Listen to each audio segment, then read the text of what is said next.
गुरु नानक पद पंकज बंदन पंकज सिमरो अंगद दुख निकंदन। गुरु अमर दास हृदय नित त्याऊं हृदय श्री गुरु रामदास गुण गुरु अर्जन विघ्नन के नाशक विघ्नन श्री हरि गोविंद समत पर श्री हरि राय नमो कर जोरी नमो श्री हरि कृष्ण मनाऊं गुरु तेग बहादुर परम कृपाला परम श्री गुरु गोविंद सिंह बिसाला तरो तरा पर पुन पुन सीसा पुन पुन सीसा मंदो बार बार जगदीशा एक ओंकार सतगुरु साध सच होए। वाहिगुरु जी की फतेह है विनाशन सोए। वाहिगुरु जी की फतेह है विनाशन सोए। दोहरा मादक वर्जन भंग आद जे पान ना करे अमल निर्जास। ये 15 गिन नेम कहे सब अंग जोग को द्वितीय प्रकाश। वाहिगुरु जी का खालसा वाहिगुरु जी की फतेह। आओ गुरु प्यारे गुरु सवारे सत्संगी जनो रोजाना की तरह पातशाह जी की अपार किरपा बख्शिश का सदका पिछले पहरां दे दीवान सजाउंदे होए आप जी गुरु चरनां विखे हाजरियां लवा रहे हो। आओ लड़ीवार इतिहास की कथा विचार नाल जुड़ना करिए जी। आपां विचार सरवण कर रहे सी योग साधना। योग साधना दे विचार ते योग साधना अगे जाके दो तरह की है, हठ योग ते सहज योग।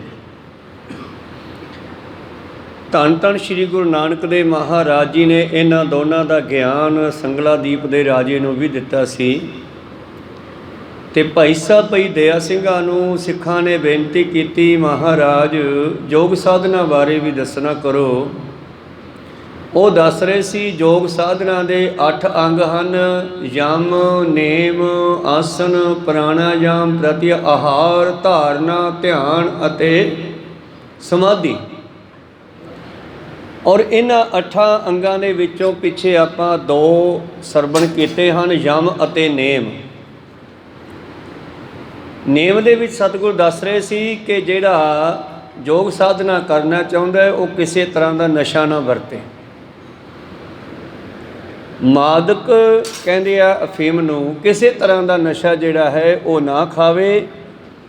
भंग पान भाव पान दे विच भी तंबाकू पा के लोग नशा बनाउंदे आ।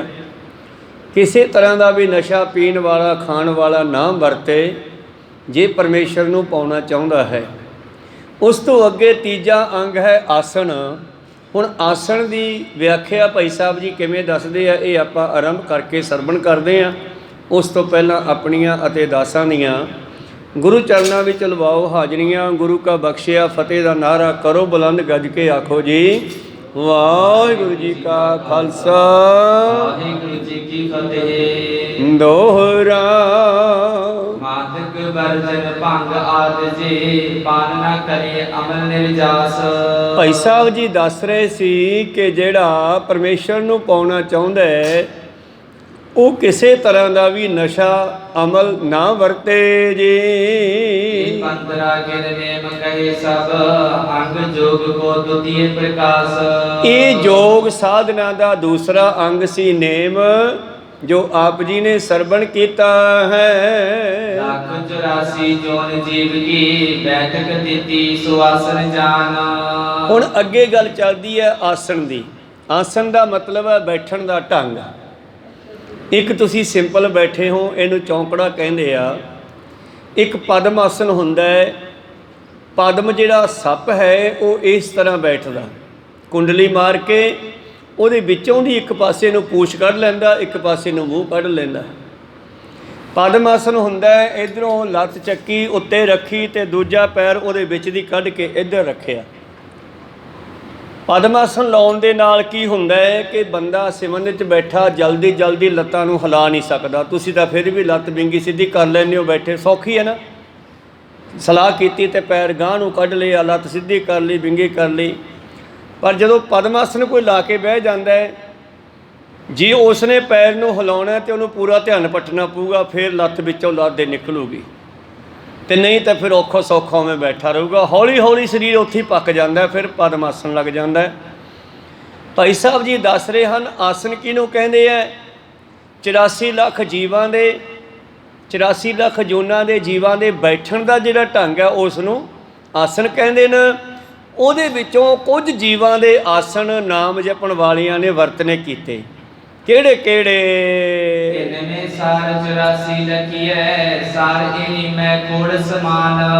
84 ਲੱਖ ਜੂਨਾਂ ਦੇ ਵਿੱਚੋਂ ਓਨੇ ਹੀ ਭਾਵ 84 ਆਸਣ ਮੰਨੇ ਗਏ ਹਨ, ਔਰ ਉਹਦੇ ਵਿੱਚੋਂ ਹੁਣ 16 ਆਸਣ ਚੱਲਦੇ ਹਨ। ਸਵਾਸਤ ਪਦਮ ਗੋਮੁਖ ਅਰ ਹੰਸੰਗ ਆਸਨ ਚਾਰ ਬ੍ਰਹਮਾ ਕੀ ਸਿਆਨ। ਕਹਿਣ ਲੱਗੇ ਸਵਸਤ ਪਦਮ ਆਸਣ, ਗੋਮੁਖਾ ਆਸਣ, ਹੰਸ ਦੀ ਤਰ੍ਹਾਂ ਬੈਠਣ ਦਾ ਢੰਗ, ਇਹ ਬ੍ਰਹਮਾ ਦੇ 4 ਆਸਣ ਮੰਨੇ ਗਏ ਹਨ। ਗਰੜ ਨਾਗ ਕੂਰਮ ਨਰ ਸਿੰਘ ਹੈ ਚਾਰੋ ਵਿਸ਼ਨ ਕਰੇ ਪਹਿਚਾਨ। ਔਰ ਜਿਹੜਾ ਹੈ ਗਰੜ ਦਾ ਆਸਣ, ਨਾਗ ਦਾ ਆਸਣ, ਪਦਮ ਦਾ, ਕੂਰਮ ਕਹਿੰਦੇ ਆ ਕੱਛੂ ਦਾ ਆਸਣ, ਅਤੇ ਨਰਸਿੰਘ ਇਹ ਵੀ ਇੱਕ ਆਸਣ ਹੈ। ਇਹ ਬੈਠਣ ਦੇ ਢੰਗ ਆ ਜਿਵੇਂ ਇਹਨਾਂ ਦੇ ਉਹ ਮਨੁੱਖ ਨੇ ਵਰਤ ਲਏ। ਕੂਰਮ ਆਸਣ, ਕੂਰਮ ਕੱਛੂ ਨੂੰ ਕਹਿੰਦੇ ਆ। ਹੁਣ ਕੱਛੂ ਦੇ ਬੈਠਣ ਦਾ ਕੀ ਢੰਗ ਹੈ? ਉਹ ਤਾਂ ਬੈਠਿਆ ਬਿਠਾਇਆ ਹੀ ਆ ਵਿਚਾਰਾ। ਜਦੋਂ ਚੱਲਦਾ ਤੇ ਆਪਣੇ ਪੈਰ ਬਾਹਰ ਕੱਢ ਲੈਂਦਾ, ਖੋਪੜੀ ਤੋਂ ਮੂੰਹ ਬਾਹਰ ਕੱਢ ਲੈਂਦਾ ਤੇ ਚੱਲਦਾ। ਪਰ ਜਦੋਂ ਉਸ ਨੂੰ ਖਤਰਾ ਪੈਦਾ ਹੁੰਦਾ ਤੇ ਫਿਰ ਉਹ ਆਪਣੇ ਪੰਜੇ ਪੁਆਇੰਟ ਅੰਦਰ ਖਿੱਚ ਲੈਂਦਾ ਖੋਪੜੀ ਦੇ। ਕਹੋ ਸਤਨਾਮ। ਹੁਣ ਸਿੱਖ ਨੇ ਕੱਛੂ ਦਾ ਆਸਣ ਕਿਵੇਂ ਵਰਤਣਾ? ਇੱਥੇ ਸਿਮਰਨ ਦੇ ਵਿੱਚ ਬੈਠ ਕੇ ਕੰਨਾਂ ਦਾ ਧਿਆਨ ਅੰਦਰ ਖਿੱਚਣਾ ਹੈ, ਅੱਖਾਂ ਦਾ ਧਿਆਨ ਅੰਦਰ ਖਿੱਚਣਾ ਹੈ, ਅਤੇ ਜੀਭ ਦਾ ਵੀ ਅੰਦਰ ਰੱਖਣਾ ਹੈ, ਇਹਨੂੰ ਵੀ ਬੋਲਣਾ ਨਹੀਂ। ਤਾਂ ਇਹ ਕੱਛੂ ਦਾ ਆਸਣ ਹੋ ਗਿਆ। ਇਸੇ ਤਰ੍ਹਾਂ ਹੀ ਅਨੇਕਾਂ ਤਰ੍ਹਾਂ ਦੇ ਆਸਣ ਭਾਈ ਸਾਹਿਬ ਜੀ ਨੇ ਦੱਸਣੇ ਕੀਤੇ।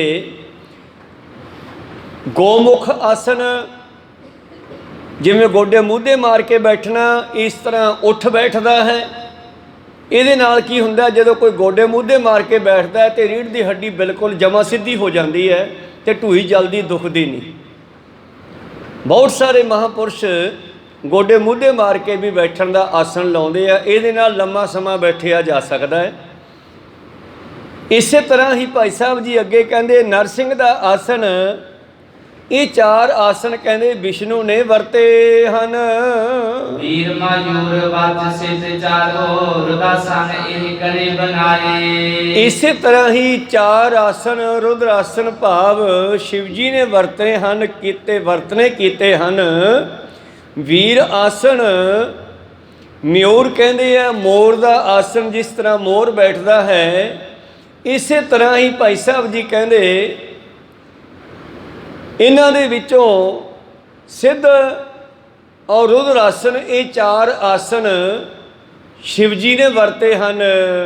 ਬੋਤ ਭਗਾਸਨ ਕਹੇ ਸ਼ਕਤ ਕੋ ਸ਼ਿਵ ਕੋ ਪਸਚਾ ਮਤਾਨ ਸੁਹਾਏ। ਇਸ ਤਰ੍ਹਾਂ ਇਹ ਤਰ੍ਹਾਂ ਦੇ ਆਸਣ ਜਿਹੜੇ ਹਨ ਦੁਨੀਆ ਵਿੱਚ ਮੰਨੇ ਗਏ ਹਨ, ਜਿਨ੍ਹਾਂ ਵਿੱਚੋਂ ਕੁਝ ਆਸਣ ਬ੍ਰਹਮਾ ਨੇ ਵਿਸ਼ਨੂੰ ਜੀ ਨਾਲ ਜਾਂ शिव जी ने वर्तने कीते जी। कानुक उतान दोए ए सबके सोले आसन दे बताए। इसी तरह ही ਧਨੁੱਖ ਦੀ ਤਰ੍ਹਾਂ ਬੈਠਣਾ, ਇਸ ਤਰ੍ਹਾਂ 16 ਆਸਨ ਹੋ ਗਏ ਜੋ ਭਾਈ ਸਾਹਿਬ ਜੀ ਨੇ ਦੱਸਣੇ ਕੀਤੇ ਹਨ। पखांतर कोड़स में चारो है श्रेष्ठ देव सुनाए। ਇਹ 16 ਆਸਨ ਚਾਰਾਂ ਜਗ੍ਹਾ ਦੇ ਵਿੱਚ ਚੰਗੀ ਤਰ੍ਹਾਂ ਵਰਤੇ ਗਏ ਹਨ, ਪਰ ਇਹਨਾਂ ਦੇ ਵਿੱਚੋਂ ਕੁਝ ਖਾਸ ਆਸਨ ਜਿਹੜੇ ਹਨ, सिंह पद्म सिद्ध भद्र चार गिन इनमें द्वै श्रेष्ठ लिख्यांत। ਸਿੰਘ ਆਸਨ ਸ਼ੇਰ ਦੇ ਬੈਸਣ ਦਾ ਢੰਗ, ਪਦਮ ਆਸਨ, ਸਿੱਧ ਆਸਨ, ਭੱਦਰ ਆਸਨ, ਇਹ ਚਾਰ ਮੁੱਖ ਆਸਨ ਫਿਰ ਇਹਨਾਂ 16 ਦੇ ਵਿੱਚੋਂ ਅੱਜ ਕੱਲ੍ਹ ਦੇ ਰਿਸ਼ੀਆਂ ਨੇ ਵਰਤਨੇ ਕੀਤੇ ਹਨ। सिद्ध पद्म इन द्वै में सिद्ध बर इस प्रकार आसन क्रियांत। ਇਹਨਾਂ ਦੋਵਾਂ ਦੇ ਵਿੱਚੋਂ ਵੀ ਸਿੱਧ ਆਸਨ ਤੇ ਪਦਮ ਆਸਨ ਜਿਹੜੇ ਹਨ, ਇਹਨਾਂ ਯੋਗ ਸਾਧਨਾ ਵਾਸਤੇ ਦੁਨੀਆ ਜ਼ਿਆਦਾ ਵਰਤਦੀ ਹੈ। प्राणायाम त्रिदाय उत्तम मध्यम अर कनष्ट जनंत। ਇਸੇ ਤਰ੍ਹਾਂ ਪ੍ਰਾਣਾਯਾਮ ਅਤੇ 3 ਪ੍ਰਕਾਰ ਦਾ ਹੈ, ਉੱਤਮ, ਮੱਧਮ ਤੇ ਕਨਿਸ਼ਟ। ਭਾ ਪ੍ਰਾਣਾਯਾਮ ਕਿਵੇਂ ਕਰਨਾ ਹੈ? ਇੱਕ ਸਭ ਤੋਂ ਉੱਤਮ ਢੰਗ ਹੈ, ਇੱਕ ਉਹਦੇ ਵਿੱਚੋਂ ਮੱਧਮ ਹੈ ਤੇ ਇੱਕ ਸਭ ਤੋਂ ਡਾਊਨ ਹੈ। द्वादश मात्र चंद कर पूरे कुंभक शक्त प्रमाण रखंत। ਇਸ ਤਰ੍ਹਾਂ ਖੱਬੀ ਤੇ ਸੱਜੀ ਸੁਰ ਨੂੰ ਸੂਰਜ ਅਤੇ ਚੰਦਰਮਾ ਦੀ ਸੁਰ ਕਹਿੰਦੇ ਹਨ। ਕਹਿੰਦੇ ਚੰਦਰਮਾ ਦੀ ਸੁਰ ਨੂੰ ਬੰਦ ਕਰਕੇ, ਸੂਰਜ ਦੀ ਸੁਰ ਨੂੰ ਖੋਲ੍ਹ ਕਰਕੇ ਸਵਾਸ ਲੈਣਾ ਤੇ ਇਸ ਨੂੰ ਰੋਕਣਾ ਤੇ ਰੋਕ ਕੇ 16 ਵਾਰੀ ਆਪਣੇ ਮੰਤਰ ਦਾ ਜਾਪ ਕਰਨਾ। ਸਵਾਸ ਨੂੰ ਰੋਕ ਕੇ ਫਿਰ ਉਸ 'ਤੇ 16 ਵਾਰੀ ਜਾਂ 12 ਮਾਤਰਾ 12 ਵਾਰੀ ਅਸੀਂ ਵਾਹਿਗੁਰੂ ਕਹਿੰਦੇ ਹਾਂ, ਕੋਈ ਰਾਮ ਕਹਿੰਦਾ। ਇਹ ਯੋਗ ਸਾਧਨਾ ਵਾਲੇ ਓਮ ਰਾਮ, ਓਮ ਨਮੋ ਸ਼ਿਵਾਏ ਆਦਿ ਆਦਿ ਇਹ ਜਾਪ ਕਰਦੇ ਸਨ ਜੋਗੀ ਲੋਕ। ਤਾਂ ਇਸ ਤਰ੍ਹਾਂ ਉਹ ਸਵਾਸ ਨੂੰ ਰੋਕ ਕੇ 12 ਵਾਰੀ ਜਿਹੜਾ ਹੈ ਕਹਿਣਾ ਤੇ ਫਿਰ ਦੂਜੇ ਪਾਸਿਓਂ ਬੰਦ ਕਰਕੇ 12 ਵਾਰੀ ਦੂਜੇ ਪਾਸੇ ਕਹਿੰਦਿਆਂ ਹੋਇਆਂ ਛੱਡਣਾ, ਇਹਨੂੰ ਪ੍ਰਾਣਾਯਾਮ ਕਹਿੰਦੇ ਹਨ। रेचे कोड समातर सूरज कर प्राणाम कनष्ट पछान। ਇਸੇ ਤਰ੍ਹਾਂ 16 ਵਾਰ ਓੰਕਾਰ ਉਚਾਰ ਕੇ ਸੂਰਜ ਸੁਰ ਦੇ ਦੁਆਰਾ ਉਸ ਨੂੰ ਛੱਡਣਾ, ਰੇਚਕ ਕਰਨਾ, ਬਾਹਰ ਕੱਢਣਾ। ਕੁੰਭਕ ਰੇਚਕ ਪੂਰਕ, ਜਦੋਂ ਭਰਥਰੀ ਦੇ ਨਾਲ ਧੰਨ ਗੁਰੂ ਨਾਨਕ ਦੇਵ ਜੀ ਦੀਆਂ ਵਿਚਾਰਾਂ ਹੋਈਆਂ, ਆਪਣਾ ਭਗੀਰਥ ਜੋ ਕਿ ਗੋਰਖਨਾਥ ਦਾ ਚੇਲਾ ਸੀ ਭਰਥਰੀਨਾਥ, ਇਸ ਭਰਥਰੀਨਾਥ ਨੇ ਪਹਿਲਾਂ ਬਾਬਾ ਜੀ ਦੇ ਸਾਹਮਣੇ ਇੱਕ ਪਿਆਲੇ ਦੇ ਵਿੱਚ ਕੁਝ ਰੱਖਿਆ। ਬਾਬਾ ਜੀ ਕਹਿੰਦੇ ਇਹ ਕੀ ਹੈ?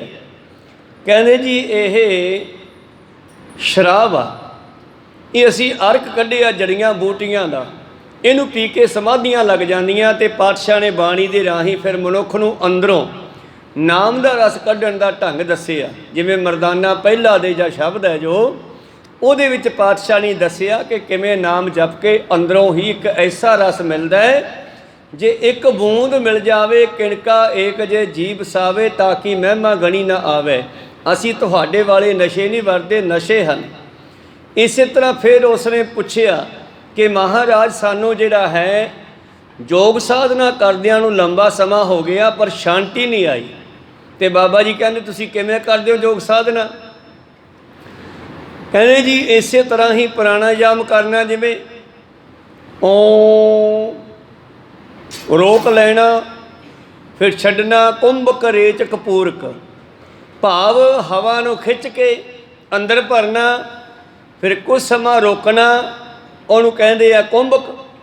ਫਿਰ ਰੇਚਕ ਕਹਿੰਦੀ ਆ ਛੱਡਣਾ, ਪੂਰਕ ਕਹਿੰਦੇ ਹਨ ਅੰਦਰ ਭਰਨਾ। ਕਹਿੰਦੇ ਇੱਦਾਂ ਕਰਦੇ ਆ, ਸਵਾਸਾਂ ਨੂੰ ਖਿੱਚਣਾ ਰੋਕਣਾ ਛੱਡਣਾ, ਖਿੱਚਣਾ ਰੋਕਣਾ ਛੱਡਣਾ ਆਦਿ ਆਦਿ। ਬਾਬਾ ਜੀ ਕਹਿੰਦੇ ਇਹਦਾ ਮੰਤਰ ਕਿਹੜਾ ਜੋੜਿਆ? ਕਹਿੰਦੇ ਜੀ ਮੰਤਰ ਤਾਂ ਕੋਈ ਨਹੀਂ, ਬਸ ਇਹੀ ਪ੍ਰਾਣਾਯਾਮ ਹੀ ਕਰਦੇ ਹਾਂ। ਬਾਬਾ ਜੀ ਕਹਿੰਦੇ ਇਹਦੇ ਨਾਲ ਮੰਤਰ ਜੋੜੋ।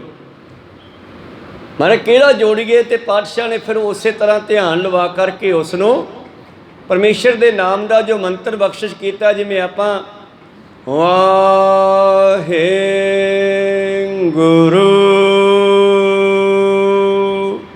ਇਹਦੇ ਵਿੱਚ ਹੀ ਗੁਰੂ ਪਿਆਰਿਓ ਸਵਾਸ ਨੂੰ ਖਿੱਚਿਆ, ਰੋਕਿਆ ਤੇ ਫਿਰ ਛੱਡ ਦਿੱਤਾ। ਰੂ ਕਹਿ ਕੇ ਪਾਤਸ਼ਾਹ ਜੀ ਨੇ ਖੈਰ ਉਸ ਨੂੰ ਵਾਹਿਗੁਰੂ ਮੰਤਰ ਦਾ ਜਾਪ ਜਾਂ ਦਿੱਤਾ, ਧਿਆਨ ਜੜਵਾ ਕੇ ਉਸ ਦਾ ਕਰਾਇਆ ਤੇ ਉਸ ਦਾ ਧਿਆਨ ਜੁੜ ਗਿਆ। ਅੱਜ ਪਹਿਲੀ ਵਾਰ ਜਿਸ ਵੇਲੇ ਭਰਤਰੀ ਦਾ ਧਿਆਨ ਜੁੜਿਆ ਤੇ ਫਿਰ ਪਾਤਸ਼ਾਹ ਦੇ ਪੈਰੀ ਪੈ ਗਿਆ। ਕਹਿਣ ਲੱਗਿਆ ਮਹਾਰਾਜ ਅੱਜ ਵਰਗਾ ਤਾਂ ਆਨੰਦ ਕਦੇ ਆਇਆ ਨਹੀਂ। ਪਾਤਸ਼ਾਹ ਕਹਿੰਦੇ ਅੱਧੇ ਕੰਮ ਦਾ ਕਿਵੇਂ ਆਨੰਦ ਆ ਸਕਦਾ? ਸਵਾਸਾਂ ਦੇ ਨਾਲ ਤਾਂ ਤੁਸੀਂ ਜੁੜੇ ਹੋਏ ਹੋ, ਸਵਾਸ ਖਿੱਚ ਲਿਆ, ਅੰਦਰ ਰੋਕ ਕੇ ਜਿੰਨਾ ਚਿਰ ਰੋਕਿਆ ਜਾ ਸਕਿਆ ਰੋਕਿਆ, ਫਿਰ ਛੱਡ ਦਿੱਤਾ। ਜਿੰਨਾ ਚਿਰ ਨਹੀਂ ਲੋੜ ਹੈਗੀ ਨਹੀਂ ਨਵਾਂ ਸਵਾਸ ਲਿਆ, ਫਿਰ ਜੇ ਲੋੜ ਪਈ ਫਿਰ ਖਿੱਚਿਆ। ਜਿੰਨਾ ਚਿਰ ਗੁਰੂ ਦਾ ਬਖਸ਼ਿਆ ਮੰਤਰ ਨਾਲ ਨਹੀਂ ਜੁੜਦਾ ਉਹਨਾਂ ਚਿਰ ਸ਼ਾਂਤੀ ਨਹੀਂ ਆ ਸਕਦੀ। ਫਿਰ ਉਹ ਭਰਤਰੀ ਵੀ ਸਤਿਗੁਰੂ ਨਾਨਕ ਪਾਤਸ਼ਾਹ ਜੀ ਦਾ ਸੇਵਕ ਬਣ ਗਿਆ ਸੀ ਤੇ ਭਰਤਰੀ ਨੇ ਫਿਰ ਆਪਣੇ ਗੁਰੂ ਗੋਰਖ ਨੂੰ ਦੱਸਿਆ ਸੀਗਾ ਕਿ ਮਾਤ ਲੋਕ ਦੇ ਵਿੱਚ ਇੱਕ ਐਸਾ ਪਰਮੇਸ਼ਰ ਦਾ ਪਿਆਰਾ ਹੋਇਆ ਹੈ। ਨਨਕਾਣਾ ਸਾਹਿਬ ਦੇ ਵਿੱਚ ਨਾਨਕ ਸਾਧੂ, ਜੇ ਤੁਸੀਂ ਉਸ ਨੂੰ ਆਪਣਾ ਚੇਲਾ ਬਣਾ ਲਓ, ਉਹਨੂੰ ਬਹੁਤ ਗਿਆਨ ਹੈ, ਤੇ ਫਿਰ ਜਦ ਤੁਹਾਡਾ ਚੇਲਾ ਬਣ ਕੇ ਉਹ ਪ੍ਰਚਾਰ ਕਰੇਗਾ ਤੇ ਫਿਰ ਆਪਣੇ ਜੋਗੀ ਮਤ ਦੀ ਬੜੀ ਮਹਿਮਾ ਹੋਵੇਗੀ। ਤੇ ਇਸੇ ਕਰਕੇ ਗੋਰਖਨਾਥ ਨੇ, ਉਹਦੇ ਚੇਲਿਆਂ ਨੇ ਬੜਾ ਜ਼ੋਰ ਲਾਇਆ ਕਿਸੇ ਨਾ ਕਿਸੇ ਤਰ੍ਹਾਂ ਬਾਬੇ ਨਾਨਕ ਦੇ ਕੰਨ ਵਿੱਚ ਮੁੰਦਰਾਂ ਪਾਈਆਂ ਜਾਣ, ਪਰ ਧੰਨ ਗੁਰੂ ਨਾਨਕ ਦੇ ਮਹਾਰਾਜ ਜੀ ਨੇ ਉਹਨਾਂ ਦਾ ਜੋ ਗ੍ਰਹਿਣ ਨਹੀਂ ਕੀਤਾ, ਬਲਕਿ ਉਹਨਾਂ ਨੂੰ ਪਰਮੇਸ਼ਰ ਦੇ ਨਾਮ ਦੇ ਨਾਲ ਸਹੀ ਢੰਗ ਨਾਲ ਜੋੜਨਾ ਕੀਤਾ। ਤੋ ਇਸ ਕਰਕੇ ਯੋਗ ਸਾਧਨਾ ਜਿਹੜੀ ਬਾਬੇ ਨਾਨਕ ਨੇ ਦੱਸੀ ਆ ਸਾਨੂੰ, ਇਹ ਬੜੀ ਸੌਖੀ ਆ। ਤੇ ਜਿਹੜੇ ਉਹ ਲੋਕ ਕਰਦੇ ਸੀ ਉਹ ਹੱਠ ਯੋਗ ਹੈ। ਪਾਤਸ਼ਾਹ ਜੀ ਕਹਿੰਦੇ ਰੇਚੈ ਖੋੜਸ ਮਾਤਰ ਸੂਰਜ ਘਰ, ਸੂਰਜ ਸੱਜੀ ਸੁਰ ਤੇ ਖੱਬੀ ਸੁਰ ਇਹ ਚੰਦਰਮਾ ਤੇ ਸੂਰਜ ਦੀ ਮੰਨੀ ਜਾਂਦੀ ਆ। ਭਗਤ ਬੇਨੀ ਜੀ ਦਾ ਇੱਕ ਸ਼ਬਦ ਪਾਤਸ਼ਾਹ ਨੇ ਬਾਣੀ ਵਿੱਚ ਦਰਜ ਕੀਤਾ ਹੈ। ਉਹਦੇ ਵਿੱਚ ਕਹਿੰਦੇ ਹਨ ਏੜਾ ਪਿੰਗਲਾ ਔਰ ਸੁਖਮਨਾ ਤੀਨ ਵਸੇ ਇਕਠਾਈ। ਸੱਜੀ ਸੁਰ, ਖੱਬੀ ਸੁਰ ਤੇ ਸੁਖਮਨਾ ਜਿਹੜੀ ਆ ਸਾਡੀ ਰੀੜ੍ਹ ਦੀ ਹੱਡੀ ਦੇ ਵਿੱਚੋਂ ਦੀ ਹੁੰਦੀ ਹੋਈ ਮੱਥੇ 'ਚ ਆਉਂਦੀ ਹੈ। ਇਹ ਤਿੰਨੇ ਇੱਥੇ ਇਕੱਠੀਆਂ ਹੁੰਦੀਆਂ ਕਹਿੰਦੇ। ਤੇ ਜੇ ਕਿਤੇ ਮਨ ਸੁੱਟ ਛਾਡੀ ਇੱਥੇ ਇਹਨਾਂ ਦੇ ਵਿੱਚ ਜਾ ਕੇ ਇਸ਼ਨਾਨ ਕਰ ਲਵੇ। ਏੜਾ ਪਿੰਗਲਾ ਔਰ ਸੁਖਮਨਾ ਤੀਨ ਵਸੇ ਇਕਠਾਈ, ਬੇਣੀ ਸੰਗਮ ਤਹਿ ਪਿਰਾਗਮਨ ਮੱਜਨ ਕਰੇ ਤਥਾਈ, ਸੰਤੋ ਤਹਾਂ ਨਿਰੰਜਨ ਰਾਮ ਹੈ। ਉੱਥੇ ਉਹ ਰੰਗ ਰੂਪ ਤੋਂ ਰਹਿਤ ਪਰਮੇਸ਼ਰ ਦਾ ਵਾਸਾ ਹੈ। ਜੇ ਸਾਡਾ ਮਨ ਉੱਥੇ ਪਹੁੰਚ ਜਾਵੇ ਤੇ ਪਰਮੇਸ਼ਰ ਦਾ ਮਿਲਾਪ ਹੋ ਸਕਦਾ ਹੈ। ਖੈਰ ਆਪਾਂ ਯੋਗ ਸਾਧਨਾ ਦੀ ਗੱਲ ਕਰ ਰਹੇ ਹਾਂ। ਰੇਚੇ ਖੋੜਸ ਮਾਤਰ ਸੂਰਜ ਕਰ ਪ੍ਰਾਣਾ ਜਾਮ ਕਨਿਸ਼ਟ ਪਛਾਣ। ਸੂਰਜ ਵਾਲੀ ਸੁਰ ਨੂੰ ਬੰਦ ਕਰਕੇ 16 ਵਾਰੀ ਫਿਰ ਆਪਣੇ ਮੰਤਰ ਨੂੰ ਜਪਣਾ, ਇਹ ਸਭ ਤੋਂ ਕਨਿਸ਼ਟ ਭਾਵ ਥੱਲੇ ਦਾ ਢੰਗ ਹੈ। ਇਸੇ ਕਰੇ ਦੁਗੁਣੀ ਕਹਿ ਮਧਿਅਮ, ਤ੍ਰੈ ਗੁਣੀ ਮਾਤਰ ਸੋ ਉਤਮ ਜਾਨ। ਔਰ ਇਸ ਤੋਂ ਦੁੱਗਣਾ ਜਿਹੜਾ ਹੈ ਮਾਤਰਾ ਭਾਵ 32 ਵਾਰੀ ਜੇ ਕੋਈ ਜਪਦਾ ਹੈ ਤੇ ਉਹ ਉੱਤਮ ਹੁੰਦੀ ਹੈ। ਉਠੇ ਬਿਰਤਿਕ ਗ੍ਰਹਿਣ ਕਰੇ ਤਹਿ, ਪ੍ਰਤਿਹਾਰ ਨਾਮ ਪਹਿਚਾਨ। ਜਦੋਂ ਸਾਡੇ ਅੰਦਰ ਬਿਰਤੀ ਦੇ ਵਿੱਚ ਕੋਈ ਫੁਰਨਾ ਬਣੇ, ਉਸ ਫੁਰਨੇ ਨੂੰ ਫੜ ਕੇ ਤੇ ਉਹਨੂੰ ਉੱਥੇ ਹੀ ਰੋਕ ਲਵੇ। ਭਾਵ ਫੁਰਨੇ ਨੂੰ ਰੋਕ ਕੇ ਨਾਮ ਨੂੰ ਨਾ ਛੱਡੇ, ਇਹਨੂੰ ਪ੍ਰਤੀ ਆਹਾਰ ਕਹਿੰਦੇ ਹਨ। ਵਿਦ ਹਰ ਹਰ ਕੀ ਕਹਿ ਪੰਜ ਤਤ ਕੀ, ਕਰਨ ਧਾਰਨਾ ਇਸੇ ਬਖਾਨਾ। ਇਸੇ ਤਰ੍ਹਾਂ ਬ੍ਰਹਮਾ ਦਾ, ਸ਼ਿਵ ਜੀ, ਵਿਸ਼ਨੂੰ ਜਾਂ ਪੰਜਾਂ ਤੱਤਾਂ ਦੇ ਸਰੀਰ ਨੂੰ ਧਾਰ ਲੈਣ ਨੂੰ ਧਾਰਨਾ ਕਹਿੰਦੇ ਹਨ। ਵੈਸੇ ਗੁਰਮਤਿ ਅਨੁਸਾਰ ਧਾਰਨਾ ਹੈ ਕਿ ਤੁਸੀਂ ਕਿਹਨੂੰ ਪ੍ਰਾਪਤ ਕਰਨਾ, ਤੁਸੀਂ ਮਨ ਵਿੱਚ ਕੀ ਧਾਰਿਆ ਹੋਇਆ। ਤੇ ਜੋ ਵੀ ਮਨੁੱਖ ਨੇ ਧਾਰਿਆ ਹੁੰਦਾ, ਜਿਵੇਂ ਕਿਸੇ ਬੱਚੇ ਨੇ ਅੱਗੇ ਜਾ ਕੇ ਕੀ ਬਣਨਾ, ਇਹ ਉਹਦੀ ਧਾਰਨਾ ਹੈ। ਤੇ ਜਿਹੜੀ ਗੱਲ ਨੂੰ ਧਾਰਿਆ ਹੋਇਆ ਵੀ ਮੈਂ ਆਹ ਕੰਮ ਕਰਨਾ ਹੀ ਕਰਨਾ, ਤੇ ਫਿਰ ਉਸ 'ਤੇ ਧਿਆਨ ਦੇਣਾ ਪਊਗਾ। ਧਾਰਨਾ ਤੇ ਉਸ ਤੋਂ ਬਾਅਦ ਹੈ ਧਿਆਨ। ਤੇ ਇੱਧਰ ਪਾਤਸ਼ਾਹ ਜੀ ਬਖਸ਼ਿਸ਼ ਕਰਦੇ ਹਨ ਉਹਨਾਂ ਦੀ ਯੋਗ ਮਤ ਅਨੁਸਾਰ, ਸਿੱਧਾ ਅਨੁਸਾਰ। ਕਹਿੰਦੇ ਜਿਸ ਤਰ੍ਹਾਂ ਵਿਧੀ ਵਿਸ਼ਨੂੰ ਬ੍ਰਹਮਾ ਜਾਂ ਸ਼ਿਵ ਜੀ ਪੰਜਾਂ ਤੱਤਾਂ ਦੀ ਸਰੀਰ ਧਾਰਨ ਨੂੰ ਧਾਰਨਾ ਕਹਿੰਦੇ ਹਨ। ਏਕ ਵਿਖੇ ਬ੍ਰਿਤ ਟਿਕੇ ਧਿਆਨ ਸੋ ਰਖੋ ਸਮਾਧੀ ਦੋਇ ਪ੍ਰਕਾਰ। ਜਦੋਂ ਕਹਿੰਦੇ ਸਾਡੀ ਬਿਰਤੀ ਉਸ ਦੇ ਵਿੱਚ ਜੁੜ ਗਈ, ਧੁਨ ਮੈਂ ਧਿਆਨ, ਧਿਆਨ ਮੈਂ ਜਾਣਿਆ ਗੁਰਮੁਖ ਅਕਥ ਕਹਾਣੀ। ਜਦੋਂ ਸਾਡੀ ਬਿਰਤੀ ਉਹਦੇ ਵਿੱਚ ਟਿਕ ਗਈ, ਉਹਨੂੰ ਧਿਆਨ ਕਹਿੰਦੇ ਹਨ। ਜੇ ਤੁਹਾਡਾ ਧਿਆਨ 6 ਮਿੰਟ ਟਿਕ ਗਿਆ ਤੇ ਉਹਨੂੰ ਇੱਕ ਸਮਾਧੀ ਕਹਿੰਦੇ ਹਨ। ਸਮਾਧੀ ਵੀ ਦੋ ਤਰ੍ਹਾਂ ਦੀ ਹੈ। ਤਾਈਓ ਕਬੀਰ ਸਾਹਿਬ ਨੇ ਕਿਹਾ, ਏ ਘਰੀ ਆਦਿ ਘਰੀ, ਆਦਿ ਹੁਫਨ ਆਦ ਭਗਤਨ ਸੇਤੀ ਗੋਸ਼ਟੇ ਜੋ ਕੀਨੈ ਸੋ ਲਾਭ। ਜਿਸ ਤਰ੍ਹਾਂ ਤੁਸੀਂ ਕਥਾ ਸੁਣ ਰਹੇ ਹੋ, ਜਿੰਨਾ ਚਿਰ ਤੁਹਾਡੇ ਅੰਦਰ ਕੋਈ ਫੁਰਨਾ ਨਹੀਂ ਬਣਦਾ ਤੇ ਮਾਨੋ ਤੁਹਾਡਾ ਧਿਆਨ ਇੱਥੇ ਲੱਗ ਰਿਹਾ ਹੈ। ਤੇ ਜਿੰਨਾ ਵੱਧ ਤੋਂ ਵੱਧ ਧਿਆਨ ਸਾਡਾ ਸਿਮਰਨ ਦੇ ਵਿੱਚ ਲੱਗੇਗਾ, 6 ਮਿੰਟ ਦੀ ਇੱਕ ਸਮਾਧੀ ਹੁੰਦੀ ਹੈ, 12 ਮਿੰਟ ਦੀ ਪੂਰੀ ਸਮਾਧੀ ਹੁੰਦੀ ਹੈ। ਫਿਰ ਤਾਂ ਪਾਤਸ਼ਾਹ ਜੀ ਕਹਿਣ ਲੱਗੇ, ਇਸ ਤਰ੍ਹਾਂ ਜਦੋਂ ਕੋਈ ਬਿਰਤੀ ਨੂੰ ਧਿਆਨ ਨੂੰ ਟਿਕਾ ਕੇ ਰੱਖਦਾ ਹੈ ਤੇ ਉਸ ਨੂੰ ਸਮਾਧੀ ਕਹਿੰਦੇ ਆ। ਸਮਾਧੀ ਵੀ ਦੋ ਤਰ੍ਹਾਂ ਦੀ ਹੁੰਦੀ ਹੈ। ਇੱਕ ਸਵੈ ਕਲਪ ਦੁਤੀ ਨਿਰਵਿਕਲਪ ਅੰਗ ਜੋਗ ਕੇ ਅਸ਼ਟ ਵਿਚਾਰ। ਇੱਕ ਉਹ ਸਮਾਧੀ ਹੈ ਜਿਹਦੇ ਵਿੱਚ ਫੁਰਨਾ ਲੈ ਕੇ ਬੈਠੇ ਆ। ਤੁਸੀਂ ਇੱਥੇ ਚੌਂਕੜਾ ਮਾਰ ਕੇ ਤਾਂ ਬੈਠੇ ਹੋ, ਸਮਾਧੀ ਤਾਂ ਲਾਈ ਆ, ਧਿਆਨ ਜੋੜਿਆ ਹੈ, ਪਰ ਤੁਹਾਡੇ ਧਿਆਨ ਵਿੱਚ ਇੱਕ ਫੁਰਨਾ ਚੱਲ ਰਿਹਾ ਹੈ, ਬਈ ਮੈਂ ਸਿਮਰਨ ਕਰਦਾ, ਮੇਰਾ ਫਲਾਨਾ ਕੰਮ ਹੋ ਜੇ। ਕਹੋ ਸਤਨਾਮ। ਚਾਹੇ ਕੋਈ ਬੱਚਾ ਜਿਹੜਾ ਹੈ ਆਈਲੈਟਸ ਦੇ ਪੇਪਰ ਲੈਣ ਵਾਸਤੇ ਧਿਆਨ ਜੋੜ ਕੇ ਬੈਠੇ, ਚਾਹੇ ਕੋਈ ਮਨੁੱਖ ਕਿਸੇ ਵਸਤੂ ਦੀ ਪ੍ਰਾਪਤੀ ਵਾਸਤੇ ਰੋਜ਼ ਧਿਆਨ ਲਾਵੇ, ਚਾਹੇ ਕੋਈ ਇਸਤਰੀ ਪੁੱਤਰ ਦੀ ਦਾਤ ਵਾਸਤੇ ਰੋਜ਼ ਧਿਆਨ ਲਾਵੇ, ਤਾਂ ਇਹ ਜਿਹੜੀ ਸਮਾਧੀ ਹੈ ਇਹ ਫੁਰਨਿਆਂ ਵਾਲੀ ਹੈ। ਇਹ ਫੁਰਨੇ ਵੀ ਪੂਰੇ ਹੋ ਜਾਂਦੇ ਹੈ ਸਿਮਰਨ ਕਰਦੇ ਆ, ਕਿਉਂਕਿ ਜੋ ਮੰਗੈ ਠਾਕੁਰ ਆਪਣੇ ਤੇ ਸੋਈ ਸੋਈ ਦੇਵੈ। ਪਰ ਇਹ ਫੁਰਨੇ ਅੱਗੇ ਜਾ ਕੇ ਸਾਨੂੰ ਮੁਕਤੀ ਨਹੀਂ ਦਿੰਦੇ, ਫੁਰਨੇ ਤਾਂ ਪੂਰੇ ਹੋ ਜਾਣਗੇ। ਤੇ ਦੂਸਰੀ ਸਮਾਧੀ ਹੈ ਜਿਹਦੇ ਵਿੱਚ ਕੋਈ ਫੁਰਨਾ ਨਹੀਂ ਹੈਗਾ, ਨਿਰਵਿਕਲਪ, ਫੁਰਨਿਆਂ ਤੋਂ ਰਹਿਤ ਜਿਹੜੀ ਸਮਾਧੀ ਹੈ, ਇਸ ਨੂੰ ਕਹਿਣ ਲੱਗੇ ਨਿਰਵਿਕਲਪ ਸਮਾਧੀ ਕਹਿੰਦੇ ਹਨ। ਸੋਤਰ ਤੁਚਾ ਚੱਕ ਜੀਰੋ ਨਾਸ਼ਾ ਗਿਆਨ ਨਿੰਦਰੀ ਇਹ ਪੰਜ ਉਚਾਰ। ਅੰਗ ਜੋਗ ਕੇ ਅਸ਼ਟ ਵਿਚਾਰ, ਇਹ 8 ਅੰਗ ਜੋਗ ਸਾਧਨਾ ਦੇ ਭਾਈ ਸਾਹਿਬ ਜੀ ਨੇ ਸਾਨੂੰ ਦੱਸਣੇ ਕੀਤੇ। ਅੱਗੇ ਦੱਸਣਾ ਕਰਦੇ ਹਨ ਕਿ ਸਾਡੇ ਕੰਨ, ਸਾਡੀ ਇਹ ਖੱਲੜੀ ਭਾਵ ਜਿਹੜਾ ਤੁਚਾ ਹੈ, ਮਾਸ ਹੈ ਸਰੀਰ ਦਾ, ਜੀਵ, ਸਾਡੀ ਨਾਸਿਕਾ, ਇਹ 5 ਗਿਆਨ ਇੰਦਰੀਆਂ ਹਨ। ਜਿਸ ਤਰ੍ਹਾਂ ਇਹਦਾ ਹੱਥ ਸਪਰਸ਼ ਹੁੰਦਾ ਹੈ ਤਾਂ ਇਹ ਸਾਡੀ ਤੁਚਾ ਵੀ ਦਿਮਾਗ ਨੂੰ ਮੈਸੇਜ ਦਿੰਦੀ ਹੈ ਕਿ ਤੁਹਾਡੇ ਨਾਲ ਕੁਝ ਲੱਗਿਆ।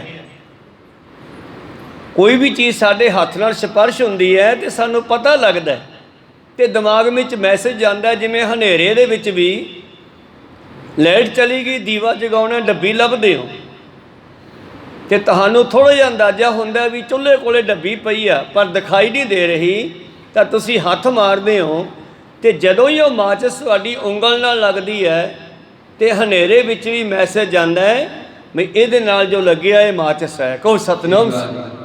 ਭਾਵ ਇਹਨਾਂ ਨੂੰ ਪੰਜਾਂ ਨੂੰ ਗਿਆਨ ਇੰਦਰੀ ਕਹਿੰਦੇ ਆ। ਕੰਨ ਸਾਡਾ ਜਿਹੜਾ ਚਮੜੀ ਹੈ, ਤਵਚਾ, ਚੱਖ, ਅੱਖਾਂ, ਜੀਭ ਤੇ ਨਾਸਿਕਾ, ਇਹ 5 ਗਿਆਨ ਇੰਦਰੀਆਂ ਹਨ।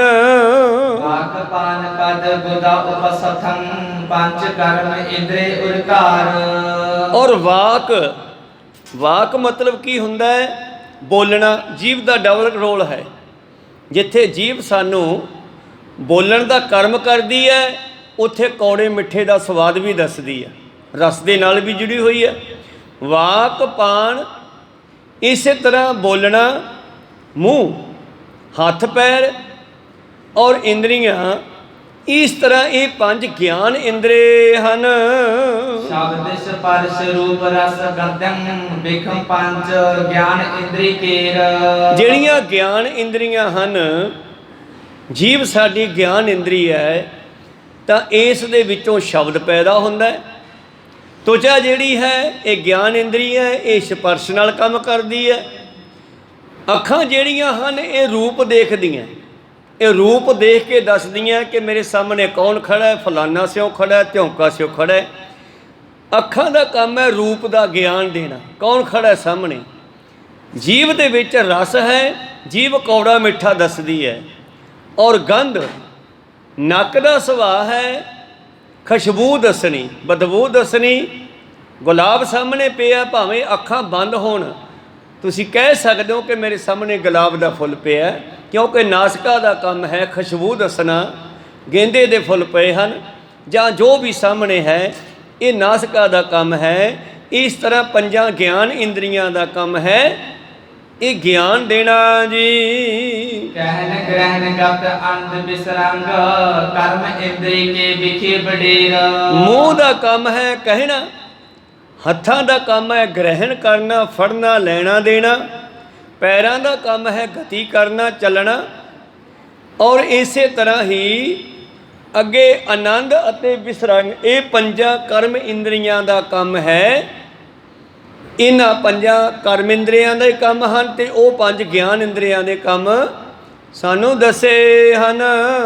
ਮਨ ਬੁੱਧ ਚਿਤ ਅਹੰਕਾਰ ਚਤੁਸ਼ਟੇ ਅੰਤਸ਼ ਕਰਨ ਰੂਪ ਇਹ ਹੀਰ। ਔਰ ਸਾਡੇ ਅੰਦਰ ਮਨ ਬੁੱਧ ਚਿੱਤ ਹੰਕਾਰ, ਇਹ ਚਾਰ ਜਿਹੜੇ ਹਨ, ਇਹਨਾਂ ਨੂੰ ਮਿਲ ਕੇ ਅੰਤਸ਼ ਕਰਨ ਬਣਦਾ ਹੈ। ਸੰਕਲਪ ਨਿਸ਼ਚੇ ਅਨਸਤਾਨੰਗ ਗਰਭ ਜਥਾ ਕ੍ਰਮ ਵਿਖੇ ਨਵੇਰ। ਇਸ ਤਰ੍ਹਾਂ ਕਹਿੰਦੇ ਸਾਡੇ ਅੰਦਰ ਇਹ ਜਿਹੜਾ ਹੈ ਅੰਤਸ਼ ਕਰਨ ਦੇ ਵਿੱਚੋਂ, ਇਹ ਸਾਡੇ ਮਨ ਦਾ ਵਿਸ਼ਾ ਹੈ, ਬੁੱਧੀ ਦਾ ਵਿਸ਼ਾ ਹੈ, ਚਿੰਤਨ ਦਾ ਵਿਸ਼ਾ ਹੈ, ਇਹ ਚਿੱਤ ਦਾ ਵਿਸ਼ਾ ਹੈ। ਅਹੰਗ ਬਿਰਤੀ ਅਹੰਕਾਰ ਕੇ ਮੈਂ ਹਾਂ, ਇਹ ਮੈਂ ਦਾ ਵਿਸ਼ਾ ਹੈ। ਇਹ ਚਾਰਾਂ ਦਾ ਮਿਲ ਕੇ ਅੰਤਸ਼ ਕਰਨ ਬਣਦਾ ਹੈ। ਦਿਸ਼ਾ ਪਾਨ ਰਬ ਜਲ ਪਤ ਚਿਤ ਸੁਰ ਅਗਨੀ ਇੰਦਰ ਉਪਿੰਦਰ ਬਖਾਨ। ਇਸੇ ਤਰ੍ਹਾਂ ਹੀ ਸਾਡੇ ਅੰਦਰ ਜਿਹੜੇ ਹਨ ਇਹ ਕਰਮ ਇੰਦਰੀ, ਗਿਆਨ ਇੰਦਰੀ, ਸਾਡੇ ਸਰੀਰ ਦਾ ਰੋਮ ਰੋਮ, ਇਹ ਬ੍ਰਹਿਮੰਡ ਨਾਲ ਵੀ ਜੁੜਿਆ ਹੋਇਆ ਹੈ। ਦਿਸ਼ਾ, ਪੌਣ, ਸੂਰਜ, ਵਰਨ, ਧਰਤੀ, ਇਹ ਪੰਜ ਗਿਆਨ ਇੰਦਰੀਆਂ ਦੇ ਦੇਵਤੇ ਮੰਨੇ ਗਏ ਹਨ। ਪ੍ਰਜਾਪਤੀ ਮ੍ਰਿਤਿਉ ਸਸ ਬ੍ਰਹਮਾ ਖੰਤਰੰਗ ਰੁਦਰਾ ਦੇਵ ਜਤ ਜਾਨ। ਇਸੇ ਤਰ੍ਹਾਂ ਹੀ ਅਗਨੀ, ਇੰਦਰ, ਉਪਿੰਦਰ, ਪ੍ਰਜਾਪਤੀ, ਜਮ, ਇਹ ਪੰਜੇ ਕਰਮ ਇੰਦਰੀਆਂ ਦੇ ਦੇਵਤੇ ਮੰਨੇ ਗਏ ਹਨ। ਪ੍ਰਾਨ ਅਪਮਾਨ ਸਮਾਨ ਉਦਾਨੰ ਬਿਆਨ ਨਾਗ ਕੁਰਮ ਪਹਿਚਾਨ। ਇਹ ਸਾਡੀ ਜਿਹੜੀ ਅੰਦਰ ਹਵਾ ਹੈ, ਇਹ 17 ਤਰ੍ਹਾਂ ਦੇ ਵਿੱਚ ਜਾ ਕੇ ਸਾਡਾ ਇੱਕ ਸਵਾਸ ਕਨਵਰਟ ਹੁੰਦਾ। ਇੱਕ ਸਵਾਸ ਆਪਾਂ ਲਿਆ ਨਾ, ਇਹਨੂੰ ਪਹਿਲਾਂ ਪ੍ਰਾਣ ਦੇ ਵਿੱਚ ਬਦਲ ਗਿਆ, ਇਹ ਫਿਰ ਅਪਾਨ ਦੇ ਵਿੱਚ ਬਦਲ ਗਿਆ, ਫਿਰ ਸਮਾਨ ਦੇ ਵਿੱਚ ਬਦਲ ਗਿਆ, ਉਦਿਆਨ ਦੇ ਵਿੱਚ ਬਦਲ ਗਿਆ, ਬਿਆਨ ਦੇ ਵਿੱਚ ਬਦਲ ਗਿਆ, ਨਾਗ, ਕੂਰਮ ਅਤੇ ਕਿਰਕਲ ਦੇਵਦਤ ਦਨਜੇ ਦਸ ਵਿਆਸੁਕ ਨਿਜੇ ਪ੍ਰਾਨ। ਕਿੜਕਲਾ ਹਵਾ, ਧਨੰਜੈ ਹਵਾ, ਜਿਵੇਂ ਸਾਡੀਆਂ ਅੱਖਾਂ ਨੂੰ ਖੋਲ੍ਹਣਾ, ਇਹ ਵੀ ਸਾਡੇ ਸਵਾਸ ਦਾ ਹੀ ਕੰਮ ਹੈ। ਛਿੱਕ ਆਉਣੀ, ਇਹ ਵੀ ਸਵਾਸ ਦਾ ਇੱਕ ਹਿੱਸਾ ਹੈ। ਖੂਨ ਦਾ ਨਾੜੀਆਂ ਵਿੱਚ ਧੱਕਿਆ ਜਾਣਾ, ਧੱਕਾ ਲਾਉਣਾ, ਇਹ ਵੀ ਸਵਾਸ ਦਾ ਇੱਕ ਹਿੱਸਾ ਉੱਧਰ ਜਾਂਦਾ ਹੈ। ਅੱਖਾਂ ਦੇ ਵਿੱਚੋਂ ਦੇਖਣਾ, ਇਹ ਵੀ ਸਵਾਸ ਦਾ ਇੱਕ ਹਿੱਸਾ ਬਦਲ ਕੇ ਸਾਡੀ ਅੱਖਾਂ 'ਚ ਨਿਗਾਹ ਬਣਦਾ। ਇਸੇ ਤਰ੍ਹਾਂ ਹੀ ਰੋਟੀ ਦਾ ਪਚਾਉਣਾ, ਇਹ ਵੀ ਸਵਾਸ ਦਾ ਇੱਕ ਹਿੱਸਾ ਹੈ। ਪ੍ਰਾਣ, ਅਪਾਨ, ਸਮਾਨ, ਉਦਿਆਨ, ਬਿਆਨ, ਇਹ ਇੱਕ ਹਵਾ ਪਹਿਲਾਂ 5 ਤਰ੍ਹਾਂ ਦੀ ਬਣੀ, ਫਿਰ ਅੱਗੇ ਜਾ ਕੇ ਇਹਨੇ 5-7 ਕਰਮ ਕੀਤੇ ਤਾਂ 17 ਹਿੱਸਿਆਂ ਵਿੱਚ ਇੱਕ ਸਵਾਸ ਕਨਵਰਟ ਹੁੰਦਾ, ਅੰਦਰ ਜਾ ਕੇ ਵੰਡਿਆ ਜਾਂਦਾ ਹੈ। ਕਿਰਿਆ ਸ਼ਕਤ ਨੇ ਪ੍ਰਾਨ ਸਮਸਟੇ ਕਾਰਨ ਸੁਖਮ ਥੂਲ ਸਰੀਰ। ਜਿਹੜੀ ਅਸੀਂ ਕਿਰਿਆ ਕਰਦੇ ਹਾਂ, ਇਹ ਸਾਰੀ ਪ੍ਰਾਣਾ ਕਰਕੇ ਕਰਦੇ ਹਾਂ। ਪ੍ਰਾਣ ਹਵਾ ਜਿਹੜੀ ਸਾਡੇ ਅੰਦਰ ਵਰਤ ਰਹੀ ਹੈ, ਇਹਦੇ ਕਰਕੇ ਅਸੀਂ ਸਾਰੀ ਜਿੰਨੀ ਕਿਰਿਆ ਹੈ ਸੂਖਮ ਸਥੂਲ ਸਰੀਰਾਂ ਦੀ ਉਹ ਕਰਨਾ ਕਰਦੇ ਹਾਂ। ਵਿਰਾਟ ਛਤਰ ਅਭੈ ਕਿਰਤ ਜੀ ਇਹ ਸਬਸਤ ਸਰੀਰ ਗੰਭੀਰ। ਇਸ ਤਰ੍ਹਾਂ ਸਾਡਾ ਸਰੀਰ ਹੈ ਜਿਹੜਾ, ਇਸ ਦੇ ਵਿੱਚ ਗੰਭੀਰ ਹੁੰਦਾ, ਬਹੁਤ ਡੂੰਘਾ। ਸਰੀਰ ਦੀ ਵਿਅਸ਼ਟੀ ਸਮਸ਼ਟੀ ਭੇਦ ਕਰਕੇ 2 ਤਰ੍ਹਾਂ ਦੇ ਹਨ।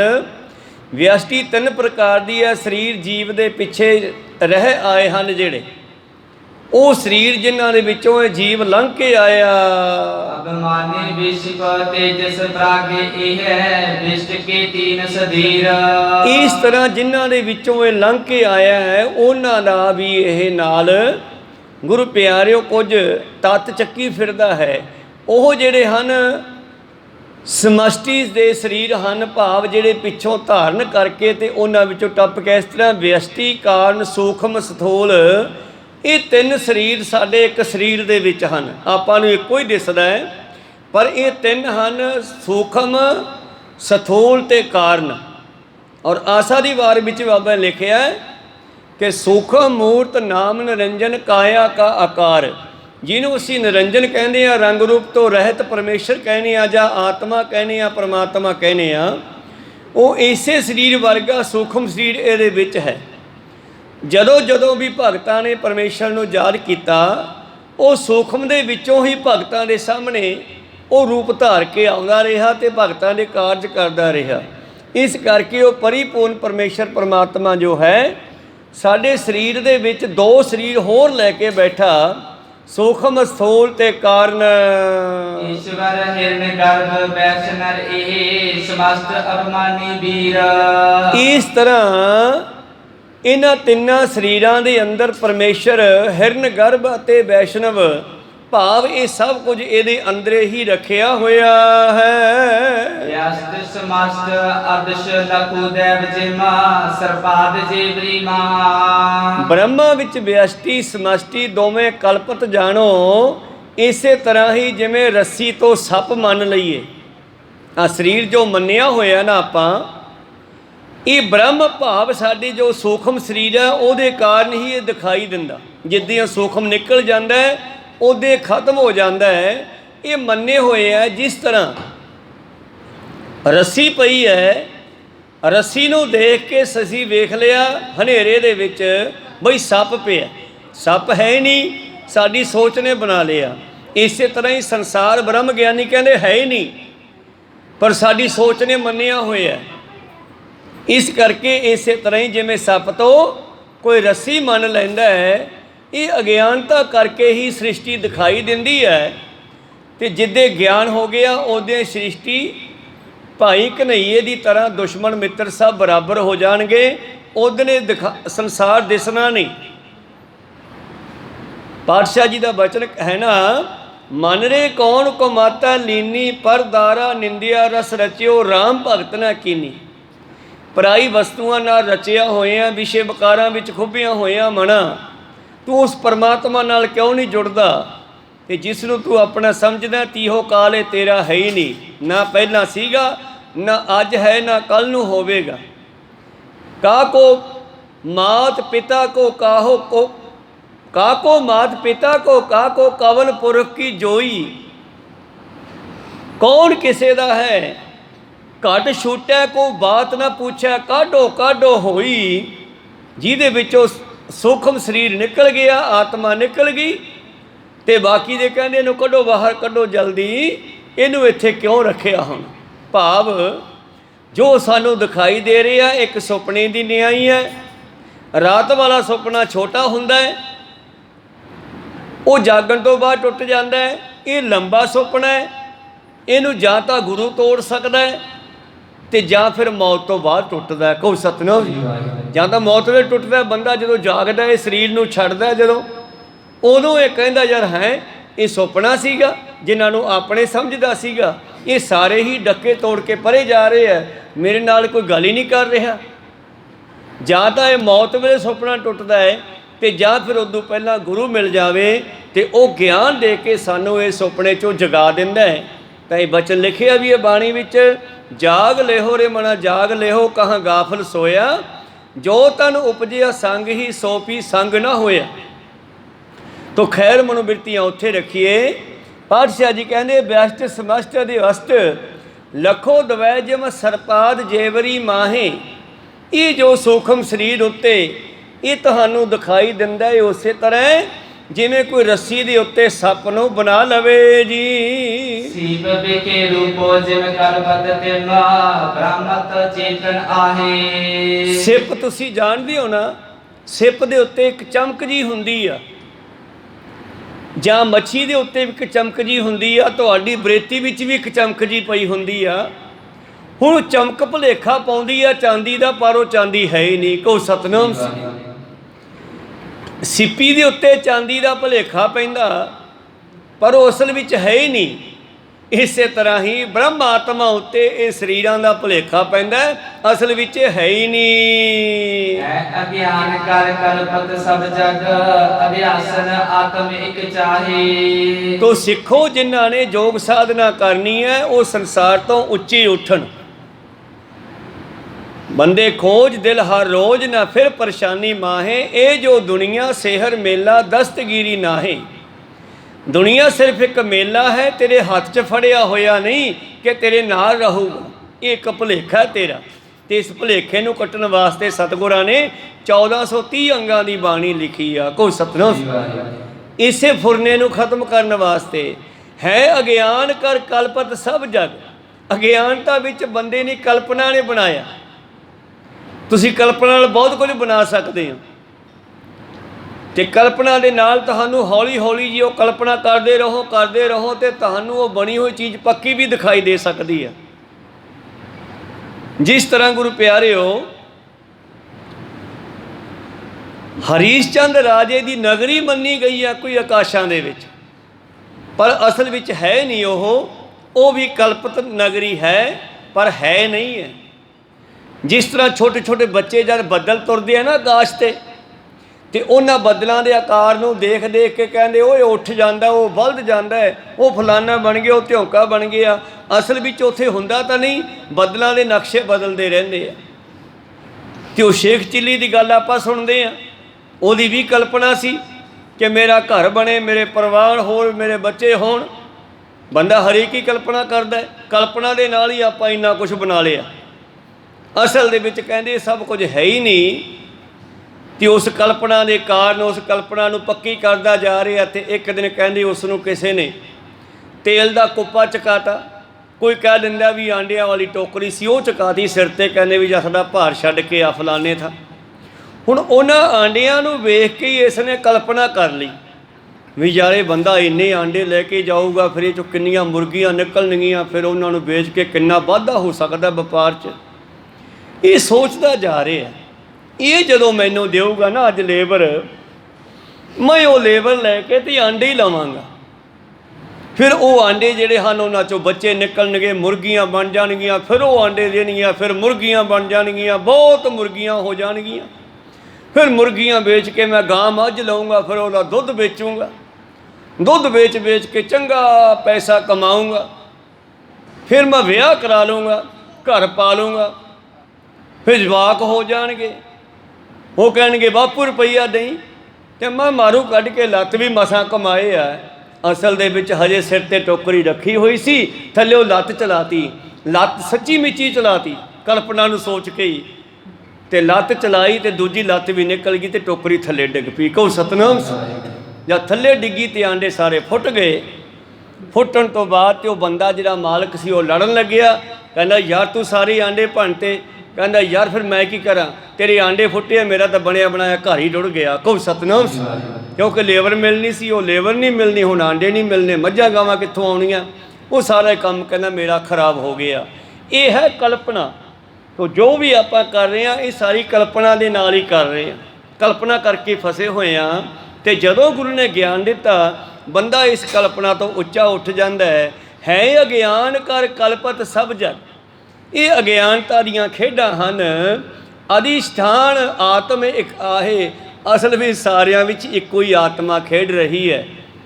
ਆਪੇ ਕੰਡਾ ਤੋਲ ਤਰਾਜੀ, ਆਪੇ ਤੋਲਣਹਾਰਾ, ਆਪੇ ਦੇਖੈ ਆਪੇ ਬੂਝੈ, ਆਪੇ ਹੈ ਬਣਜਾਰਾ। ਅੰਧਲਾ ਨੀਚ ਜਾਤ ਪਰਦੇਸੀ, ਖਿਨ ਆਵੈ ਤਿਲ ਜਾਵੈ, ਤਾਕੀ ਸੰਗਤ ਨਾਨਕ ਰਹਿੰਦਾ ਕਿਉਂ ਕਰ ਮੂੜਾ ਪਾਵੈ। ਨਹੀਂ ਜੀਵਰੀ ਜਾਣੇ ਜੋ ਲਗ ਤੋ ਲਗ, ਕਲਪ ਕਲਪ ਦੁਖ ਪਾਹੇ। ਜਿੰਨਾ ਚਿਰ ਬੰਦੇ ਨੂੰ ਇਹ ਨਾ ਪਤਾ ਲੱਗ ਜਾਵੇ ਵੀ ਇਹ ਸੱਪ ਹੈ ਕਿ ਨਹੀਂ ਹੈ, ਤੇ ਸੱਪ ਨੂੰ ਜਾਣਨ ਵਾਸਤੇ ਉੱਥੇ ਮਨੁੱਖ ਪ੍ਰਕਾਸ਼ ਕਰਦਾ, ਚਾਹੇ ਉਹ ਬੈਟਰੀ ਕਰੇ, ਦੀਵਾ ਜਗਾਵੇ, ਸੀਖ ਜਗਾਵੇ। ਜਦੋਂ ਉੱਥੇ ਜਾ ਕੇ ਲਾਈਟ ਕਰਦਾ ਤੇ ਲਾਈਟ ਕਰਕੇ ਵੇਖਦਾ ਉਹ ਇਹ ਤਾਂ ਰੱਸੀ ਸੀ, ਫਿਰ ਆਪ ਹੀ ਹੱਸਦਾ ਤੇ ਆਪ ਹੀ ਕਹਿੰਦਾ ਜਾ ਓਏ ਮੂਰਖਾ, ਇਹ ਤਾਂ ਰੱਸੀ ਹੈ, ਸੱਪ ਥੋੜਾ ਸੀਗਾ। ਜਦੋਂ ਕਿ ਹਨੇਰੇ ਵਿੱਚ ਉਸ ਰੱਸੀ ਨੂੰ ਦੇਖ ਕੇ ਬੰਦੇ ਦਾ ਦਿਲ ਕੰਬ ਵੀ ਗਿਆ, ਬਈ ਸੱਪ ਪਿਆ ਯਾਰ, ਡੰਗ ਮਾਰੂਗਾ। ਮੁੰਡਿਆ ਭੱਜ ਕੇ ਆ ਸੱਪ ਬੈਠਾ, ਤੇ ਮੁੰਡਾ ਭੱਜ ਕੇ ਬੈਂਟਰੀ ਲਿਆਉਂਦਾ ਹੈ, ਉਹ ਮਾਰ ਕੇ ਬੈਂਟਰੀ ਕਹਿੰਦਾ ਬਾਪੂ ਇਹ ਤਾਂ ਰੱਸੀ ਆ। ਕਹਿੰਦੇ ਜਾ ਯਾਰ, ਮੈਂ ਤਾਂ ਉਹੀ ਡਰ ਗਿਆ ਸੀ। ਇਸੇ ਤਰ੍ਹਾਂ ਹੀ ਇਹ ਮਨੁੱਖ ਸੰਸਾਰ ਦੇ ਵਿੱਚ ਉਹੀ ਡਰੀ ਜਾਂਦਾ ਹੈ, ਅਸਲ ਦੇ ਵਿੱਚ ਕੁਝ ਹੈ ਹੀ ਨਹੀਂਗਾ। ਪਰ ਖੇਡ ਪਰਮੇਸ਼ਰ ਨੇ ਬਣਾਈ ਹੈ, ਉਹ ਬਣਾਈ ਤੇ ਢਾਈ ਜਾਂਦਾ ਹੈ। ਪਰ ਲਹਿ ਤਤ ਪੰਚ ਕ੍ਰਿਤ ਪੰਚ ਅਪੰਚ ਕ੍ਰਿਤ ਜਬ ਸਗਰੇ ਨੇਤਾ ਕੋ ਪਾਏ। ਜਦੋਂ ਮਨੁੱਖ ਦੇ ਅੰਦਰ ਇਹ ਗਿਆਨ ਵੀ ਹੋ ਗਿਆ ਤੇ ਇਹ ਦੁਨੀਆ 'ਚ ਪਰਲੇ ਆ ਜਾਊਗੀ, ਦੁਨੀਆ ਹੈ ਹੀ ਨਹੀਂ। ਐਸੇ ਬ੍ਰਹਮ ਗਿਆਨੀਆਂ ਨੂੰ ਜਦੋਂ ਗਿਆਨ ਹੋ ਜਾਂਦਾ ਨਾ, ਤੇ ਦੁਨੀਆ ਨੂੰ ਇੱਕ ਸੁਪਨਾ ਜਾਣ ਕੇ ਛੱਡ ਕੇ ਕਿਨਾਰੇ ਹੋ ਜਾਂਦੇ ਆ, ਪਰਮੇਸ਼ਰ ਨਾਲ ਜੁੜ ਜਾਂਦੇ ਹਨ, ਉਹਦੇ ਵਿੱਚ ਲੈ ਹੋ ਜਾਂਦੇ ਹਨ। ਤਤ ਪੰਚੀਕ੍ਰਿਤ ਪੰਚ ਅਪੰਚੀਕ੍ਰਿਤ, ਜਿਸ ਨੂੰ ਪੱਕੀ ਮੰਨਦਾ ਸੀ ਉਹ ਅਪੰਚੀਕ੍ਰਿਤ ਹੋ ਗਈ, ਭਾਵ ਹੈ ਹੀ ਨਹੀਂ। ਜਬ ਸਗਰੋਂ ਲੈਤਾ ਕੋ ਪਾਏ, ਜਦੋਂ ਉਸ ਮਾਲਕ ਦੇ ਵਿੱਚ ਮਿਲਣਾ ਸ਼ੁਰੂ ਹੋ ਜਾਂਦੇ ਹਨ। ਭੂਤ ਅਪੰਚੀਕ੍ਰਿਤ ਪੁਨ ਸਾਰੇ ਅਭਿਆਕ੍ਰਿਤ ਮੈਂ ਲੋ ਜਾਹੇ। ਜਦੋਂ ਸਥੂਲ ਭੂਤ ਲੈ ਹੋ ਜਾਂਦੇ ਹਨ। ਗੁਰੂ ਪਿਆਰੇ, ਛੋਟੇ ਹੁੰਦੇ ਆ ਇਹੋ ਜਿਹਾ ਫੁਰਨਾ ਬਣਦਾ ਸੀਗਾ, ਜਿਵੇਂ ਆਪਣੇ ਕਮਰਿਆਂ ਦੇ ਵਿੱਚ ਤਾਰ ਦੇ ਉੱਤੇ ਕੱਪੜੇ ਟੰਗੇ ਹੁੰਦੇ ਆ ਨਾ। ਅੱਜ ਕੱਲ੍ਹ ਤਾਂ ਲੋਕ ਤੈਅ ਮਾਰ ਕੇ ਰੱਖ ਦਿੰਦੇ ਆ, ਪਹਿਲਾਂ ਤਾਂ ਦਿਨੇ ਧੋਤੇ ਲਿਆ ਕੇ ਤਾਰ 'ਤੇ ਟੰਗ 'ਤੇ, ਤੇ ਉਹ ਥੱਲੇ ਪਏ ਨਾ, ਮੂੰਹ ਸੋਜਲੇ ਹਨੇਰੇ ਵਿੱਚ ਕੱਪੜਿਆਂ ਕੰਨੀ ਝਾਕੀ ਜਾਣਾ, ਤੇ ਉਹ ਵਿੰਗੇ ਟੇਢੇ ਲਮਕਦੇ ਕੱਪੜਿਆਂ ਨੂੰ ਸੋਚ ਕੇ ਕੋਈ ਨਾ ਕੋਈ ਚੀਜ਼ ਸੋਚ ਲੈਣੀ, ਕਲਪ ਲੈਣੀ, ਉਹ ਕੱਪੜੇ ਉੱਦਾਂ ਦੇ ਦਿਸਣ ਲੱਗ ਜਾਂਦੇ। ਕੋਈ ਸਤਨਾਮ, ਉਹ ਕਲਪਨਾ ਉਵੇਂ ਬਣਾ ਦਿੰਦਾ ਹੈ। ਜਿਹੋ ਜੀ ਬਾਹਰ ਅੰਦਰ ਕਲਪਨਾ ਕਰਾਂਗੇ ਤੇ ਮਨ ਬਾਹਰੋਂ ਉਹੋ ਜਿਹੀਆਂ ਸ਼ਕਲਾਂ ਦੇਖਣੀਆਂ ਸ਼ੁਰੂ ਕਰ ਦਿੰਦਾ। ਕੋਈ ਸਤਨਾਮ, ਇਹ ਸਾਡੀ ਕਲਪਨਾ ਹੀ ਹੈ। ਭਾਈ ਸਾਹਿਬ ਜੀ ਕਹਿੰਦੇ ਅਸਲ ਵਿੱਚ ਜਦੋਂ ਕਲਪਨਾ ਦੇ ਵਿੱਚੋਂ ਇਹ ਸਥੂਲ ਲੈ ਹੋ ਜਾਂਦੇ ਹਨ, ਖਤਮ ਹੋ ਜਾਂਦੇ ਹਨ, ਇਸ ਦਾ ਨਾਮ ਰਾਤ ਦਿਨ ਦੀ ਪਰਲੇ ਹੋ ਜਾਂਦਾ ਹੈ। ਪਰਲੋ ਤਾਂ ਕਈ ਤਰ੍ਹਾਂ ਦੀ ਆਉਂਦੀ ਹੈ। ਨਾਮਦੇਵ ਦੇ ਅੰਦਰ ਪਰਲੋਂ ਆਈ, ਇੱਕ ਬਾਹਰ ਪਰਲੋਂ ਆਉਂਦੀ ਆ, ਦੁਨੀਆ ਮਰ ਜਾਂਦੀ ਆ, ਸੁਨਾਮੀ ਲਹਿਰਾਂ ਆਉਣੀਆਂ, ਅਸਾਮੀ ਲਹਿਰਾਂ ਆਉਣੀਆਂ, ਦਰਿਆਵਾਂ ਦਾ ਚੜ੍ਹ ਜਾਣਾ, ਇਹ ਵੀ ਇੱਕ ਪਰਲੋ ਹੈ। ਇੱਕ ਪਰਲੋ ਸਾਡੇ ਅੰਦਰ ਆਉਂਦੀ ਆ, ਉਹ ਨਾਮਦੇਵ ਦੇ ਅੰਦਰ ਆਈ। ਜਦੋਂ ਨਾਮਦੇਵ ਦੇ ਅੰਦਰੋਂ ਪਰਲੋਂ ਆਈ ਨਾ, ਬੈਠੇ ਕਹਿੰਦੇ ਦੇਖੋ ਰੇ ਭਾਈ ਗਿਆਨ ਕੀ ਆਈ ਆਂਦੀ। ਤੇ ਹਨੇਰੀ ਜਿਹੜੀ ਹੈ, ਝੱਖੜ ਜਿਹੜਾ ਹੈ, ਉਹ ਪਰਲੋਂ ਲਿਆਉਂਦੇ ਆ, ਤੇ ਪਰਲੋਂ ਲਿਆਉਂਦੇ ਆ ਤੇ ਬਹੁਤ ਕੁਝ ਢਹਿ ਢੇਰੀ ਕਰ ਜਾਂਦੇ ਆ। ਤੇ ਜਿੱਦੇ ਗਿਆਨ ਦੀ ਪਰਲੋਂ ਆਉਂਦੀ ਹੈ, ਉਹਦੇ ਅਗਿਆਨਤਾ ਦੇ ਚੁੱਲ੍ਹੇ ਢਹਿ ਜਾਂਦੇ ਆ। ਕੋਈ ਸਤਨਾਮ, ਅਗਿਆਨਤਾ ਦਾ ਸਭ ਬਣਿਆ ਬਣਾਇਆ ਢਹਿ ਜਾਂਦਾ। ਨਾਮਦੇਵ ਨੂੰ ਗਿਆਨ ਹੋਇਆ, ਉਹ ਕਹਿੰਦੇ ਦੇਖੋ ਰੇ ਦੇਖੋ ਗਿਆਨ ਕੀ ਆਈ ਆਂਦੀ, ਸਭੇ ਉਡਾਣੀ ਭਰਮ ਕੀ ਟਾਟੀ। ਜਿਹੜਾ ਭਰਮ ਮੈਂ ਬਣਾਇਆ ਸੀ, ਆ ਮੇਰੇ ਪੁੱਤਰ ਏ, ਮੇਰੇ ਧੀਆਂ ਏ, ਮੇਰੇ ਘਰ ਵਾਲੀ ਏ, ਮੇਰਾ ਘਰ ਏ, ਮੇਰੀ ਕਲੋਨੀ ਏ, ਮੇਰੇ ਕੋਠੀ ਏ, ਸਭ ਕੁਝ ਜਿੱਦੇ ਗਿਆਨ ਹੋ ਗਿਆ ਉਹਦੇ ਸਾਰੇ ਕੁਝ ਹੀ ਛੁੱਟ ਜਾਣੇ ਆ। ਕੋਈ ਸਤਨਾਮ, ਦੇਖੋ ਰੇ ਭਾਈ ਗਿਆਨ ਕੀ ਆਈ ਆਂਦੀ, ਸਭੇ ਉਡਾਣੀ ਭਰਮ ਕੀ ਟਾਟੀ। ਟਾਟੀ ਕਹਿੰਦੇ ਆ ਘਾਹ ਫੂਸ, ਜਦੋਂ ਹਨੇਰੀ ਨਾਲ ਉੱਡ ਜਾਂਦਾ। ਰਹਿ ਨਾ ਮਾਇਆ ਬਾਂਧੀ, ਜਿਸ ਮਾਇਆ ਦੇ ਬੰਧਨ ਵਿੱਚ ਮੈਂ ਫਸਿਆ ਹੋਇਆ ਸੀ, ਗਿਆਨ ਦੀ ਹਨੇਰੀ ਨੇ ਉਹ ਮਾਇਆ ਹੀ ਤੋੜ ਦਿੱਤੀ। ਰਹੇ ਨਾ ਮਾਇਆ ਬਾਂਧੀ। ਫਿਰ ਹਨੇਰੀ ਤੋਂ ਬਾਅਦ ਕੀ ਹੁੰਦਾ ਹੈ? ਮੀਂਹ ਪੈਂਦਾ। ਆਂਦੀ ਪਾਛੈ ਜੋ ਜਲ ਵਰਖਿਆ ਤੇ ਤੇਰਾ ਜਨ ਭੀਨਾ। ਤੇ ਜਦੋਂ ਅੰਦਰ ਗਿਆਨ ਦੀ ਹਨੇਰੀ ਝੁੱਲੀ, ਅਗਿਆਨਤਾ ਖਤਮ ਹੋ ਗਈ, ਫਿਰ ਨਾਮ ਦਾ ਮੀਂਹ ਪਿਆ ਅੰਦਰ। ਜਦੋਂ ਅੰਦਰ ਨਾਮ ਦਾ ਮੀਂਹ ਪਿਆ ਤੇ ਫਿਰ ਆਤਮਾ ਭਿੱਜ ਗਈ, ਤੇ ਤੇਰਾ ਜਨ ਭੀਨਾ। ਤਾਂ ਇਸੇ ਤਰ੍ਹਾਂ ਹੀ ਇੱਥੇ ਭਾਈ ਸਾਹਿਬ ਜੀ ਕਹਿੰਦੇ ਹਨ, ਜਦੋਂ ਮਨੁੱਖ ਦੇ ਅੰਦਰ ਇੱਦਾਂ ਪਰਲੋਂ ਆਉਂਦੀ ਹੈ, ਇੱਕ ਪਰਲੋਂ ਜਿਹੜੀ ਹੈ ਦਿਨ ਰਾਤ ਦੀ ਹੁੰਦੀ ਹੈ, ਅਤੇ ਭੂਤ ਅਪੰਚੀ ਕਿਰਤ ਪੁਨ ਸਾਰੇ ਅਭਿਆਕ੍ਰਿਤ ਮੈਂ ਲੋਹ ਜਾਹੇ। ਇਹ ਜੋ ਵੀ ਦਿਖਾਈ ਦਿੰਦਾ ਹੈ, ਇਹ ਸਭ ਕੁਝ ਲੈ ਹੋ ਜਾਂਦਾ ਹੈ। ਭਾਵ ਮਨੁੱਖ ਦੇ ਦਿਮਾਗ ਚੋਂ, ਬ੍ਰਹਮ ਗਿਆਨੀ ਦੇ ਦਿਮਾਗ ਚੋਂ ਇਹ ਸਭ ਕੁਝ ਨਿਕਲ ਜਾਂਦਾ ਹੈ। ਭੂਤ ਸਥੂਲ ਹੋਏ ਲੈ ਜਬੂ ਜਾਗੋ ਪਰਲੇ ਰਹਿਣ ਦਿਨ ਨਾਏ। ਤੇ ਜਦੋਂ ਇਹ ਸਭ ਕੁਝ ਸਥੂਲ ਅਸਥੂਲ ਸਭ ਦਿਸਣਾ ਬੰਦ ਹੋ ਜਾਂਦਾ ਹੈ, ਪਾਲੇ ਰਹਿਣ ਦਿਨ ਨਾਏ, ਇਹਨੂੰ ਦਿਨ ਰਾਤ ਦੀ ਪਰਲੋਂ ਕਹਿੰਦੇ ਹਨ। ਸੁਖਮ ਭੂਤ ਹੋਤ ਲੈ ਜਾਨੋ, ਪ੍ਰਾਕਿਰਤ ਪਰਲੇ ਸੋ ਨਾਮ ਕਹਾਏ। ਇਸੇ ਤਰ੍ਹਾਂ ਜਦੋਂ ਸੂਖਮਤਾ ਵੀ ਲੈ ਹੋ ਜਾਂਦੀ ਆ, ਜਿਸ ਤਰ੍ਹਾਂ ਮਹਾਂਪੁਰਸ਼ ਰਾਮ ਕੋਇਰ ਜੀ ਜਿਨ੍ਹਾਂ ਨੇ ਸਾਰੀ ਕਥਾ ਲਿਖਵਾਈ ਹੈ ਨਾ, ਵੱਡੀ ਉਮਰ ਹੋ ਗਈ, ਇਹਨਾਂ ਦੀ ਬ੍ਰਹਮ ਗਿਆਨ ਵਿੱਚ ਹਮੇਸ਼ਾ ਡੁੱਬੇ ਰਹਿੰਦੇ। ਤਾਂ ਕਹਿਣ ਲੱਗੇ ਇੱਕ ਦਿਨ ਕਿਸੇ ਚੋਰ ਨੇ ਚੋਰੀ ਕਰ ਲਈ, ਕਾਫੀ ਸਮਾਨ ਲੈ ਗਿਆ, ਤੇ ਇਹਨਾਂ ਦੇ ਕੋਲ ਆ ਕੇ ਕੋਈ ਪੁੱਛਦਾ, ਮਹਾਂਪੁਰਸ਼ੋ ਕਿੰਨਾ ਕੁ ਕੋਈ ਚੋਰੀ ਕਰਕੇ ਲੈ ਗਿਆ, ਕਿੰਨਾ ਕੁ ਨੁਕਸਾਨ ਹੋ ਗਿਆ। ਹੁਣ ਉਹ ਸਮਾਨ ਨਾਲ ਜੁੜੇ ਹੋਏ ਨਹੀਂ, ਉੱਚਾ ਉੱਠਿਆ ਹੋਇਆ, ਦਿਮਾਗ ਸੁਰਤ ਉੱਚੀ ਉੱਠੀ ਹੋਈ ਆ, ਪਰ ਉਹਨਾਂ ਕੋਲ ਇੱਕ ਬਾਜ ਰਹਿੰਦਾ ਸੀ ਤੇ ਹੱਥ ਵਿੱਚ ਬਾਜ ਦੀ ਡੋਰ ਹੁੰਦੀ ਸੀ। ਤਾਂ ਗੁਰੂ ਪਿਆਰਿਓ, ਬਾਜ ਦੀ ਡੋਰ ਅੱਜ ਹੱਥ ਵਿੱਚ ਨਹੀਂ ਹੈ। ਤੇ ਪੁੱਛਣ ਵਾਲਾ ਪੁੱਛਦਾ, ਜੀ ਕੀ ਕੋਈ ਚੋਰੀ ਹੋ ਗਿਆ? ਕਹਿੰਦੇ ਹੋਰ ਤਾਂ ਮੈਨੂੰ ਪਤਾ ਨਹੀਂ, ਇੱਕ ਮੇਰੇ ਕੋਲੇ ਬਾਜ ਦੀਆਂ ਡੋਰਾਂ ਸੀ, ਉਹ ਨਹੀਂ ਦਿਖਾਈ ਦਿੰਦੀਆਂ। ਕੋਈ ਸਤਨਾਮ ਸੀ, ਭਾਵ ਹੋਰ ਸਮਾਨ ਨਾਲ ਜੁੜਿਆ ਹੋਇਆ ਨਹੀਂ ਜਿਹੜਾ, ਫਿਰ ਉਸ ਨੂੰ ਉਸ ਦਾ ਫਿਕਰ ਵੀ ਖਤਮ ਹੋ ਗਿਆ। ਸੂਖਮ ਭੂਤ ਹੋਤ ਲੈ ਜਾਨੋ, ਪ੍ਰਾਕਿਰਤੀ ਪਰਲੇ ਸੋ ਨਾਮ ਕਹਾਏ। ਇਸ ਤਰ੍ਹਾਂ ਪ੍ਰਾਕਿਰਤੀ ਭਾਵ ਇਸ ਕੁਦਰਤ ਵਿੱਚ ਇਹ ਸਭ ਕੁਝ ਲੈ ਹੋ ਜਾਂਦਾ ਜਦੋਂ ਇਸ ਨੂੰ ਪਰਲੇ ਕਹਿੰਦੇ ਆ।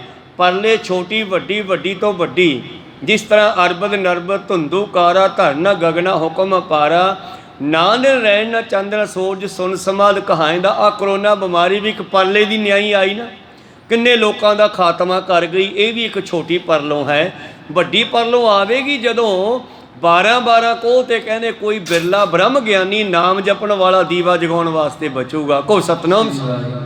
ਜਦੋਂ ਵੱਡੀ ਪਰਲੋਂ ਆਉਣੀ ਆ, ਮਹਾਪਰਲੋਂ ਜਿਹਨੂੰ ਕਹਿੰਦੇ ਆ, ਉਦੋਂ ਕਹਿੰਦੇ 12 ਕੋਹ ਤੇ ਕੋਈ ਬਿਰਲਾ ਨਾਮ ਜਪਣ ਵਾਲਾ ਬਚੂਗਾ, ਉੱਥੇ ਦੀਵਾ ਜਗਦਾ ਦਿਸੂਗਾ। ਤਾਂ ਇਸ ਤਰ੍ਹਾਂ ਪਰਲੇ ਇਹ ਬਾਹਰੀ ਤੌਰ ਦੀਆਂ ਪਰਲੇ, ਤੇ ਮਨੁੱਖ ਦੇ ਅੰਦਰ ਵੀ ਪਰਲੇ ਆਉਂਦੀ ਆ, ਨਾਮ ਜਪਣ ਵਾਲੇ ਦੇ ਅੰਦਰ। ਜਦੋਂ ਪਰਲੋ ਆ ਗਈ, ਬ੍ਰਹਮ ਸੱਚ ਦਾ ਆਨੰਦ ਗਿਆਨ ਤੇ ਸਭ ਕੋ ਜਬ ਅਭਾਵ ਹੋਇ ਜਾਏ। ਜਿਸ ਪ੍ਰਕਾਰ ਸਿੱਪੀ ਦੇ ਬਾਰੇ ਪਤਾ ਲੱਗ ਗਿਆ ਵੀ ਇਹ ਚਾਂਦੀ ਨਹੀਂ ਹੈ, ਸਿੱਪੀ ਤੇ ਚਮਕ ਹੈ, ਇਹ ਰੱਸੀ ਹੈ, ਸੱਪ ਨਹੀਂ ਹੈ। ਜਦੋਂ ਹੀ ਇਹਦਾ ਗਿਆਨ ਹੋ ਜਾਂਦਾ ਹੈ ਤੇ ਨਾ ਤਾਂ ਸੱਪ ਰਹਿੰਦਾ ਹੈ ਤੇ ਨਾ ਸਿੱਪੀ ਦੀ ਚਾਂਦੀ ਰਹਿੰਦੀ ਹੈ। ਇਸੇ ਤਰ੍ਹਾਂ ਜਦੋਂ ਬ੍ਰਹਮ ਸੱਚ ਦਾ ਆਨੰਦ ਦਾ ਗਿਆਨ ਹੋ ਗਿਆ, ਇਹ ਸਾਰੇ ਖਤਮ ਹੋ ਜਾਣਗੇ। ਸੀਪ ਰज्जु ਕੋ ਗਿਆਨ ਹੋਏ ਜਬ ਰੂਪਾ, ਸਰਪ ਨਹੀਂ ਜਿਸ ਭਾਈ। ਇਸ ਤਰ੍ਹਾਂ ਕਹਿੰਦੇ ਜਦੋਂ ਸੱਪ ਦਾ ਤੇ ਰੱਸੀ ਦਾ ਗਿਆਨ ਹੋ ਗਿਆ, ਚਾਂਦੀ ਦਾ ਤੇ ਸਿੱਪ ਦੀ ਚਮਕ ਦਾ ਪਤਾ ਲੱਗ ਗਿਆ, ਫਿਰ ਸਭ ਕੁਝ ਅਸੀਂ ਛੱਡ ਦਿੰਨੇ ਆ।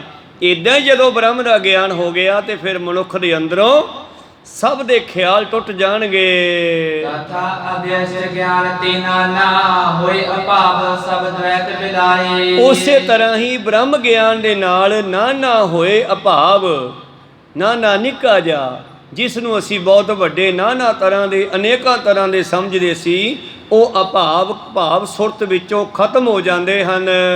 ਗਿਆਨ ਪਰਦੇਸ ਨਾਮ ਕਹਿਤ ਹੈ, ਸਤਿਗੁਰ ਉਪਦੇਸ਼ਨ ਤੇ ਪਾਏ। ਔਰ ਇਸ ਨੂੰ ਗਿਆਨ ਦੀ ਪਰਲੋਂ ਕਹਿੰਦੇ ਹੈ।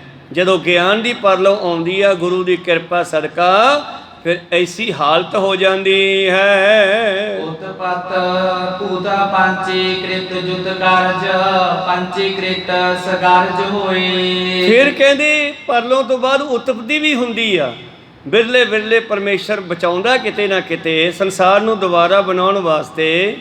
ਅਪਚੀ ਕਿਰਤ ਭੂਤੀ ਆਪਣੇ ਕਾਰਜ ਸਿਮਰ, ਜਦ ਪੰਚੀ ਕਿਰਤ ਸਕਾਰਥ ਹੋ ਜਾਣ, ਭਾਵ ਸਰੀਰਾਂ ਚੋਂ ਨਿਕਲੇ ਜੀਵ ਜਦੋਂ ਪੰਜਾਂ ਤੱਤਾਂ ਦੇ ਨਾਲ ਫਿਰ ਮਿਲ ਜਾਂਦੇ ਹਨ, ਉਹਨਾਂ ਦਾ ਉਪਜਣਾ ਜਦ ਹੁੰਦਾ ਹੈ। ਇਨ ਕੋ ਉਪਜਨ ਆਦਿ ਪੁਰਖ ਤੇ, ਉਤਪਤ ਨਾਮ ਜਾਣੇ ਸੋਏ। ਇਹਨੂੰ ਉਤਪਤੀ ਕਹਿੰਦੇ ਆ। ਉਤਪਤ ਪਰਲੋਂ ਸ਼ਬਦ ਹੈ, ਹੋਵੇ ਸ਼ਬਦੇ ਹੀ ਫਿਰ ਉਤਪਤੀ ਹੋਵੇ। ਹੁਣ ਉਤਪਤੀ ਹੋ ਰਹੀ ਆ, ਆਪਾਂ ਸਾਰੇ ਉਤਪਤੀ ਵਾਲੇ ਬੈਠੇ ਆ। ਜਦੋਂ ਮਰ ਗਏ ਤੇ ਉਹਨੂੰ ਪਰਲੋਂ ਕਹਿੰਦੇ ਆ।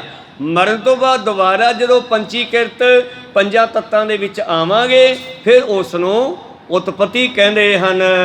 ਸਥਿਤੀ ਉਪਜ ਪਰਪੰਚ ਤੇਰੇ ਬਿਦ ਬੈ ਲਗਾ, ਇਸਕੋ ਨਾਮ ਸਥਿਤ ਤੂ ਜੋਏ। ਇਸ ਪਰਪੰਚ ਦਾ ਪੈਦਾ ਹੋਣਾ, ਵਿਧੀ ਬੈ ਲਗ ਇਸਕੋ ਨਾਮ ਸਥਿਰਤਾ ਤੂ ਸੋਏ, ਕਹਿੰਦੇ ਇਸ ਨੂੰ ਸਥਿਰ ਹੋਣਾ ਕਹਿੰਦੇ ਹੈ।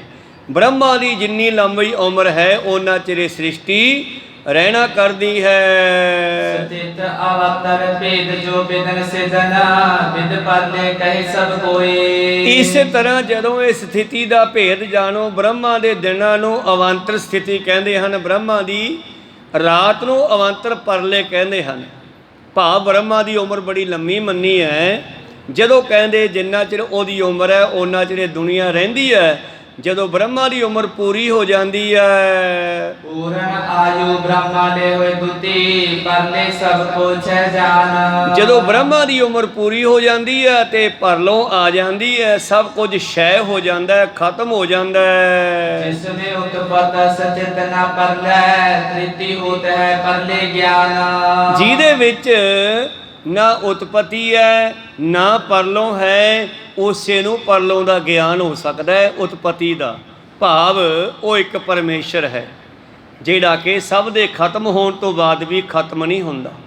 ਉਹ ਕਿਤੇ ਨਾ ਕਿਤੇ ਫਿਰ ਰਹਿੰਦਾ ਹੈ, ਫਿਰ ਆਪਣੇ ਵਿੱਚੋਂ ਸ੍ਰਿਸ਼ਟੀ ਸਾਜਦਾ ਹੈ।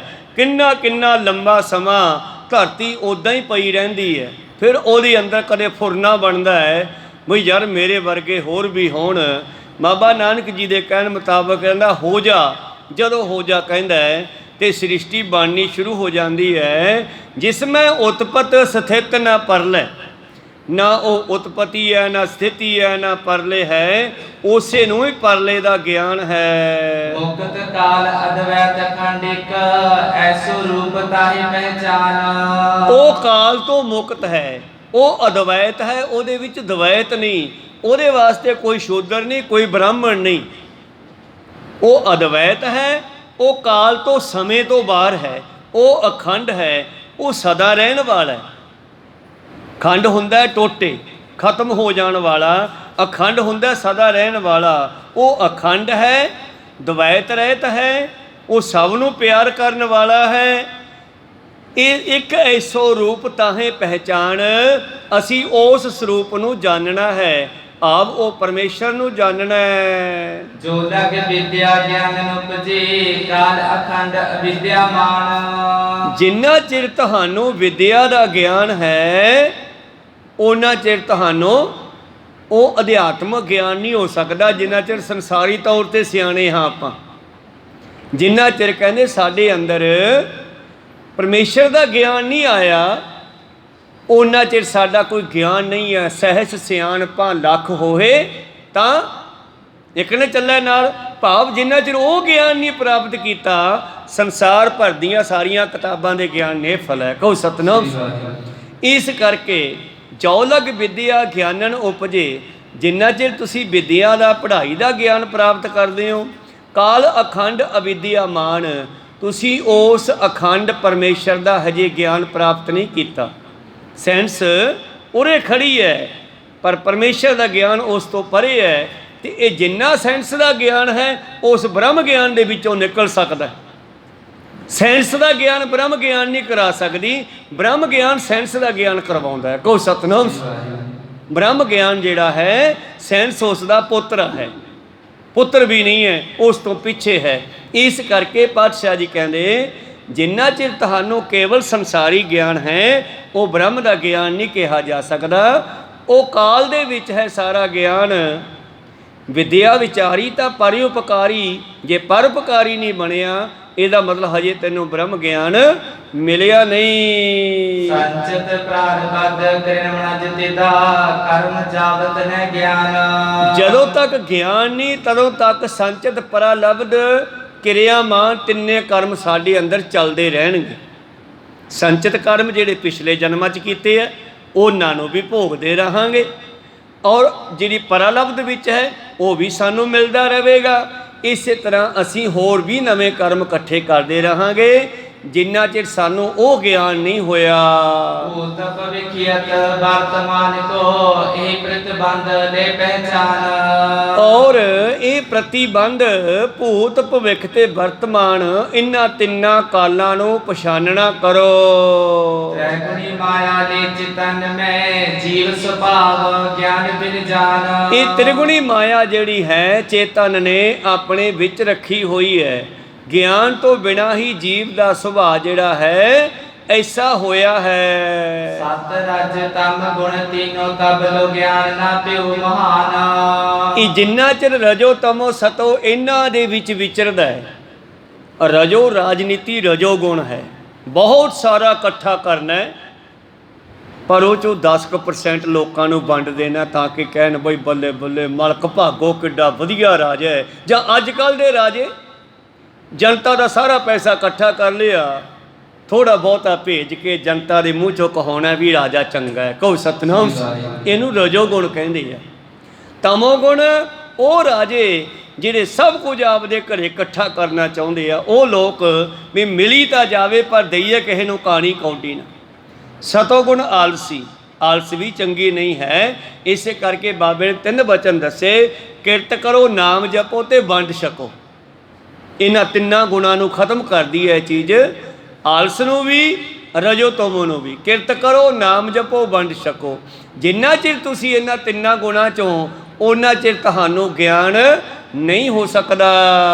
ਗੁਣ ਕੀ ਪਰ ਬਿਰਤ ਤੇ ਰਹਿ ਤਨ ਭਿੰਨ ਲਖੇ ਨਿਜ ਨਿਰਗੁਣ ਸੋਏ। ਜਿਹੜਾ ਚਿਤਨ ਗੁਣਾਂ ਦੀ ਪ੍ਰਵਿਰਤੀ ਤੋਂ ਰਹਿਤ ਹੋ ਕੇ ਆਪਣੇ ਆਪ ਨੂੰ ਇਹਨਾਂ ਤੋਂ ਅਲੱਗ ਸਮਝ ਲਵੇ, ਉਹ ਹੀ ਨਿਰਗੁਣ ਪਰਮੇਸ਼ਰ ਨੂੰ ਜਾਣ ਸਕਦਾ ਹੈ। ਜਪੇ ਤ੍ਰਿਗੁਣ ਮੈਂ ਚਿਤਨ ਅਨਕੋ ਲਖ ਅਗਿਆਨ ਤੇ ਸਰਗੁਣ ਹੋਏ। ਜਦੋਂ ਚੇਤਨ ਆਪਣੇ ਆਪ ਨੂੰ ਅਗਿਆਨ ਕਰਕੇ 3 ਗੁਣਾਂ ਵਿੱਚ ਮੰਨਦਾ ਹੈ ਤਾਂ ਉਦੋਂ ਇਹ ਸਰਗੁਣ ਸਰੂਪ ਦੇ ਵਿੱਚ ਹੈ। ਨਾਸ਼ਵੰਤ ਆਕਾਰ ਪਛਾਨੋ ਨਿਰੰਕਾਰ ਅਬਨਾਸੀ ਜੋਏ। ਜੋ ਦੀਸੈ ਸੋ ਸਗਲ ਬਿਨਾਸੀ। ਧਿਆਨ ਦਿਓ ਥੋੜਾ ਜਿਹਾ।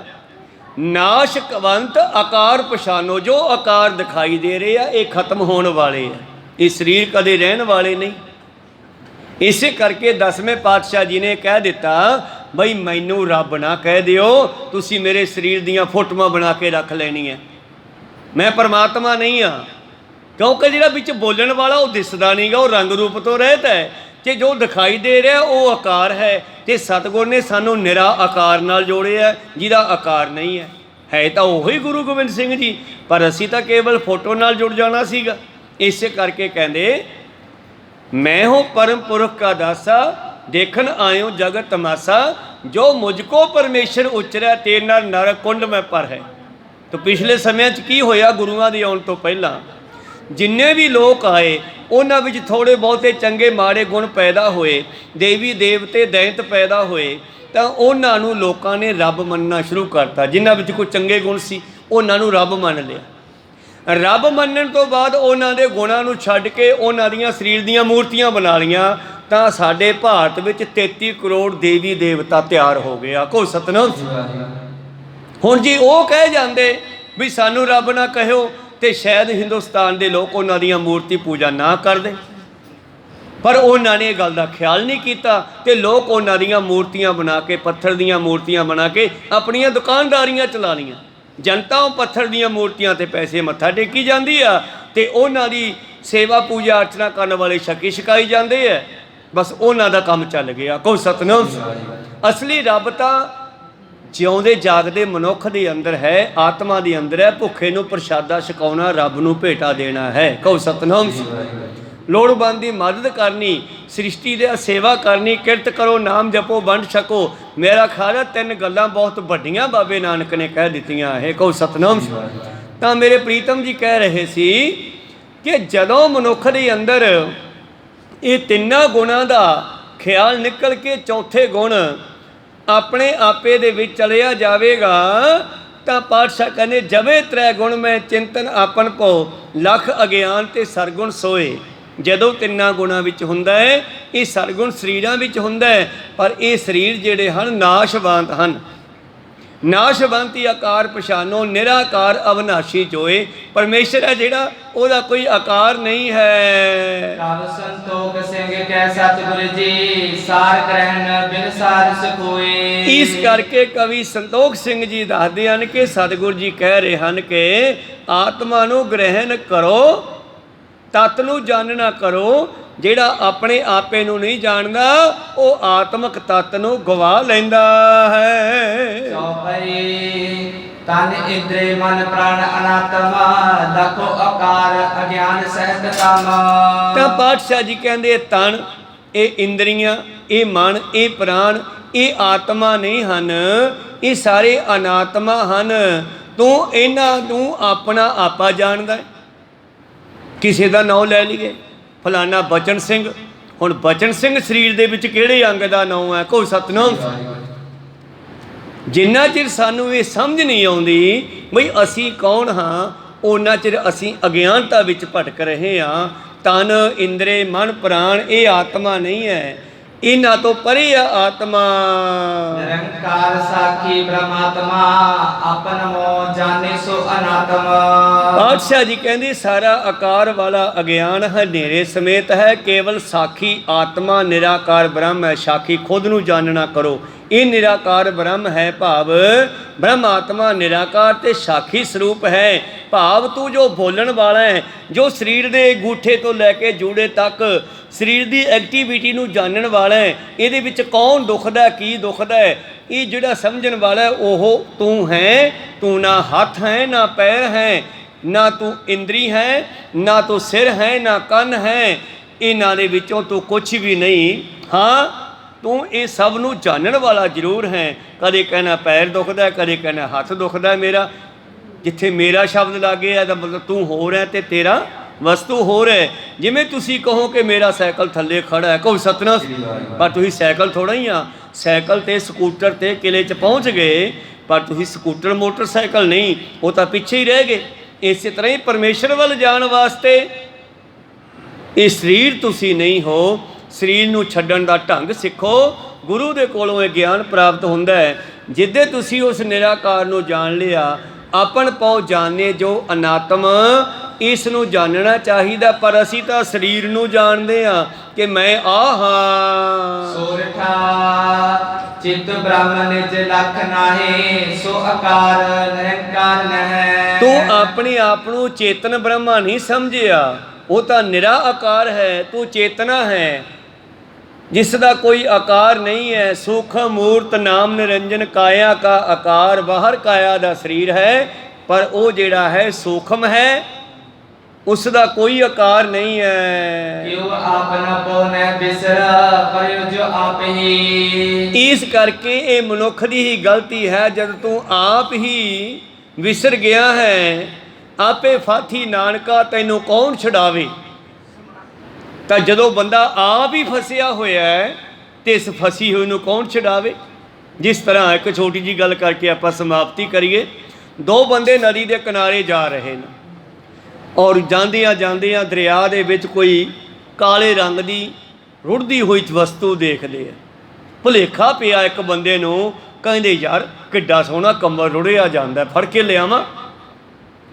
ਇੰਨੀ ਗੱਲ ਕਹਿ ਕੇ ਉਹਨੇ ਛਾਲ ਮਾਰਤੀ ਨਦੀ 'ਚ ਤੇ ਜਾਓ ਕੰਬਲ ਨੂੰ ਫੜਿਆ, ਪਰ ਉਹ ਕੰਬਲ ਨਹੀਂ ਸੀ, ਰਿੱਛ ਜਾ ਰਿਹਾ ਸੀ। ਕੋ ਸਤਨਾਮ। ਉਹਨੇ ਜਾ ਕੇ ਕੰਬਲ ਨੂੰ ਜੱਫਾ ਮਾਰਿਆ ਤੇ ਰਿੱਛ ਨੇ ਇਹਨੂੰ ਜੱਫਾ ਮਾਰ ਲਿਆ। ਹੁਣ ਰਿੱਛ ਨੂੰ ਬਾਹਰ ਨਾ ਆਉਣ ਦੇਵੇ ਤੇ ਬਾਹਰ ਨਾ ਆਵੇ, ਕਹੇ ਵੀ ਆ ਜਾ ਬਾਹਰ, ਆ ਜਾ। ਹੁਣ ਕੱਢ ਲਿਆ ਬਾਹਰ, ਕਹਿੰਦਾ ਯਾਰ ਮੈਨੂੰ ਇਹਨੇ ਫੜ ਲਿਆ, ਹੁਣ ਮੈਂ ਕਿਵੇਂ ਬਾਹਰ ਨਿਕਲਾਂ। ਤੂੰ ਇਸੇ ਤਰ੍ਹਾਂ ਆਪੇ ਫਾਥੜੀਏ, ਤੈਨੂੰ ਕੌਣ ਛਡਾਵੇ। ਆਪੇ ਫਸੇ ਹੋਏ ਨੂੰ ਕੌਣ ਛਡਾਵੇ, ਖੁਦ ਨੂੰ ਨਿਕਲਣਾ ਪੈਣਾ। ਹੁਣ ਆਪਦੀ ਗਲਤੀ ਨਾਲ ਹੀ ਇੱਕ ਲਾਲਚ ਵਿੱਚ ਆ ਕੇ ਕੰਬਲ ਸਮਝ ਕੇ ਰਿੱਛ ਨੂੰ ਜਾ ਜੱਫਾ ਮਾਰਿਆ ਤੇ ਰਿੱਛ ਨੇ ਉਹਨੂੰ ਮਾਰ ਲਿਆ। ਕੋਈ ਸਤਨਾਮ। ਬੰਦਾ ਮਾਇਆ ਨੂੰ ਕਹਿੰਦਾ ਕਿ ਮੈਂ ਇਹਨੂੰ ਵਰਤੂੰਗਾ, ਮਾਇਆ ਬੰਦੇ ਨੂੰ ਵਰਤ ਜਾਂਦੀ ਹੈ। ਬੰਦਾ ਕਹਿੰਦਾ ਮੈਂ ਸ਼ਰਾਬ ਨੂੰ ਪੀਊਂਗਾ, ਸ਼ਰਾਬ ਬੰਦੇ ਨੂੰ ਪੀ ਜਾਂਦੀ ਹੈ। ਬੰਦਾ ਨਸ਼ਿਆਂ ਨੂੰ ਭੋਗਣਾ ਚਾਹੁੰਦਾ ਹੈ, ਨਸ਼ੇ ਬੰਦੇ ਨੂੰ ਭੋਗ ਜਾਂਦੇ ਆ। ਕੋਈ ਸਤਨਾਮ। ਇਸ ਕਰਕੇ ਕਿਉ ਆਪਣ ਪੋ ਨਾਹੇ ਬਿਸਰ ਪਰਿਓ ਹੈ, ਜੋ ਆਪ ਹੀ ਤੂੰ ਆਪ ਹੀ ਭੁੱਲਿਆ ਹੈ। ਇਸ ਕਰਕੇ ਤੂੰ ਆਪ ਹੀ ਗੁਰੂ ਕੋਲੋਂ ਪੁੱਛਣਾ ਕਰ ਦੋਹਰਾ। ਗੁਰੂ ਈਸ਼ਰ ਮੂਰਤ ਗਿਆਨ ਕੀ, ਸਿੱਖ ਸੰਸਾਰ ਤੇ ਪਾਰ। ਗੁਰੂ ਜਿਹੜਾ ਹੈ ਸਿੱਖ ਨੂੰ ਸੰਸਾਰ ਸਮੁੰਦਰ ਤੋਂ ਪਾਰ ਕਰਨ ਵਾਲਾ ਉਹ ਸਤਿਗੁਰੂ ਮਹਾ ਉੱਤਮ ਹੈ। ਸੋ ਸਤਿਗੁਰ ਉੱਤਮ ਆਦਿਕ, ਇਤਰ ਗੁਰੂ ਵਿਵਹਾਰ। ਇਸ ਤਰ੍ਹਾਂ ਜਦੋਂ ਗੁਰੂ ਦੇ ਮੁਤਾਬਕ ਸਿੱਖ ਚੱਲੂਗਾ ਤੇ ਗੁਰੂ ਸਿੱਖ ਨੂੰ ਕਿਸ ਤਰ੍ਹਾਂ ਫਿਰ ਸੰਸਾਰ ਸਮੁੰਦਰ ਚੋਂ ਬਾਹਰ ਕੱਢਦਾ ਹੈ, ਇਹ ਵਿਚਾਰਾਂ ਆਪਾਂ ਅਗਲੇ ਦੀਵਾਨਾਂ ਵਿੱਚ ਸਰਵਣ ਕਰਾਂਗੇ। ਹੁਣ ਇੱਥੇ ਰੋਕਣ ਦੀ ਆਗਿਆ ਬਖਸ਼ੋ, ਸਮਾਪਤੀ ਕਰੀਏ ਜੀ। ਬਹੁਤ ਬਹੁਤ ਧੰਨਵਾਦ। हे अच्युत हे पार ब्रह्म अविनाशी, अविनाश हे पूरन हे सर्व मैं, वंजन गुणतास, हे संगी हे निरंकार, हे निर्गुण सब टेक, हे गोविंद हे गुण निदान, जाके सदा विवेक, हे अपरंपर हर हरे, के हो बनहार, हे संत कै सदा संग, तारा आधार, हे ठाकुर हों दासरो, मैं निर्गुण गुण नहीं कोय, नानक दीजै नाम दान, होइए परोए, आए प्रभ शरणागति, कृपा नित दयाल, एक अखर हर मन बसत, नानक होत निहाल, एक ओंकारा सतगुरु, प्रसाद सच होए, वाहिगुरु जी की फतेह है, विघ्न विनाशन सोए, वाहिगुरु जी की फतेह विघ्न है, विनाशन सोए, वाहिगुरु जी का खालसा, वाहिगुरु जी की फतेह।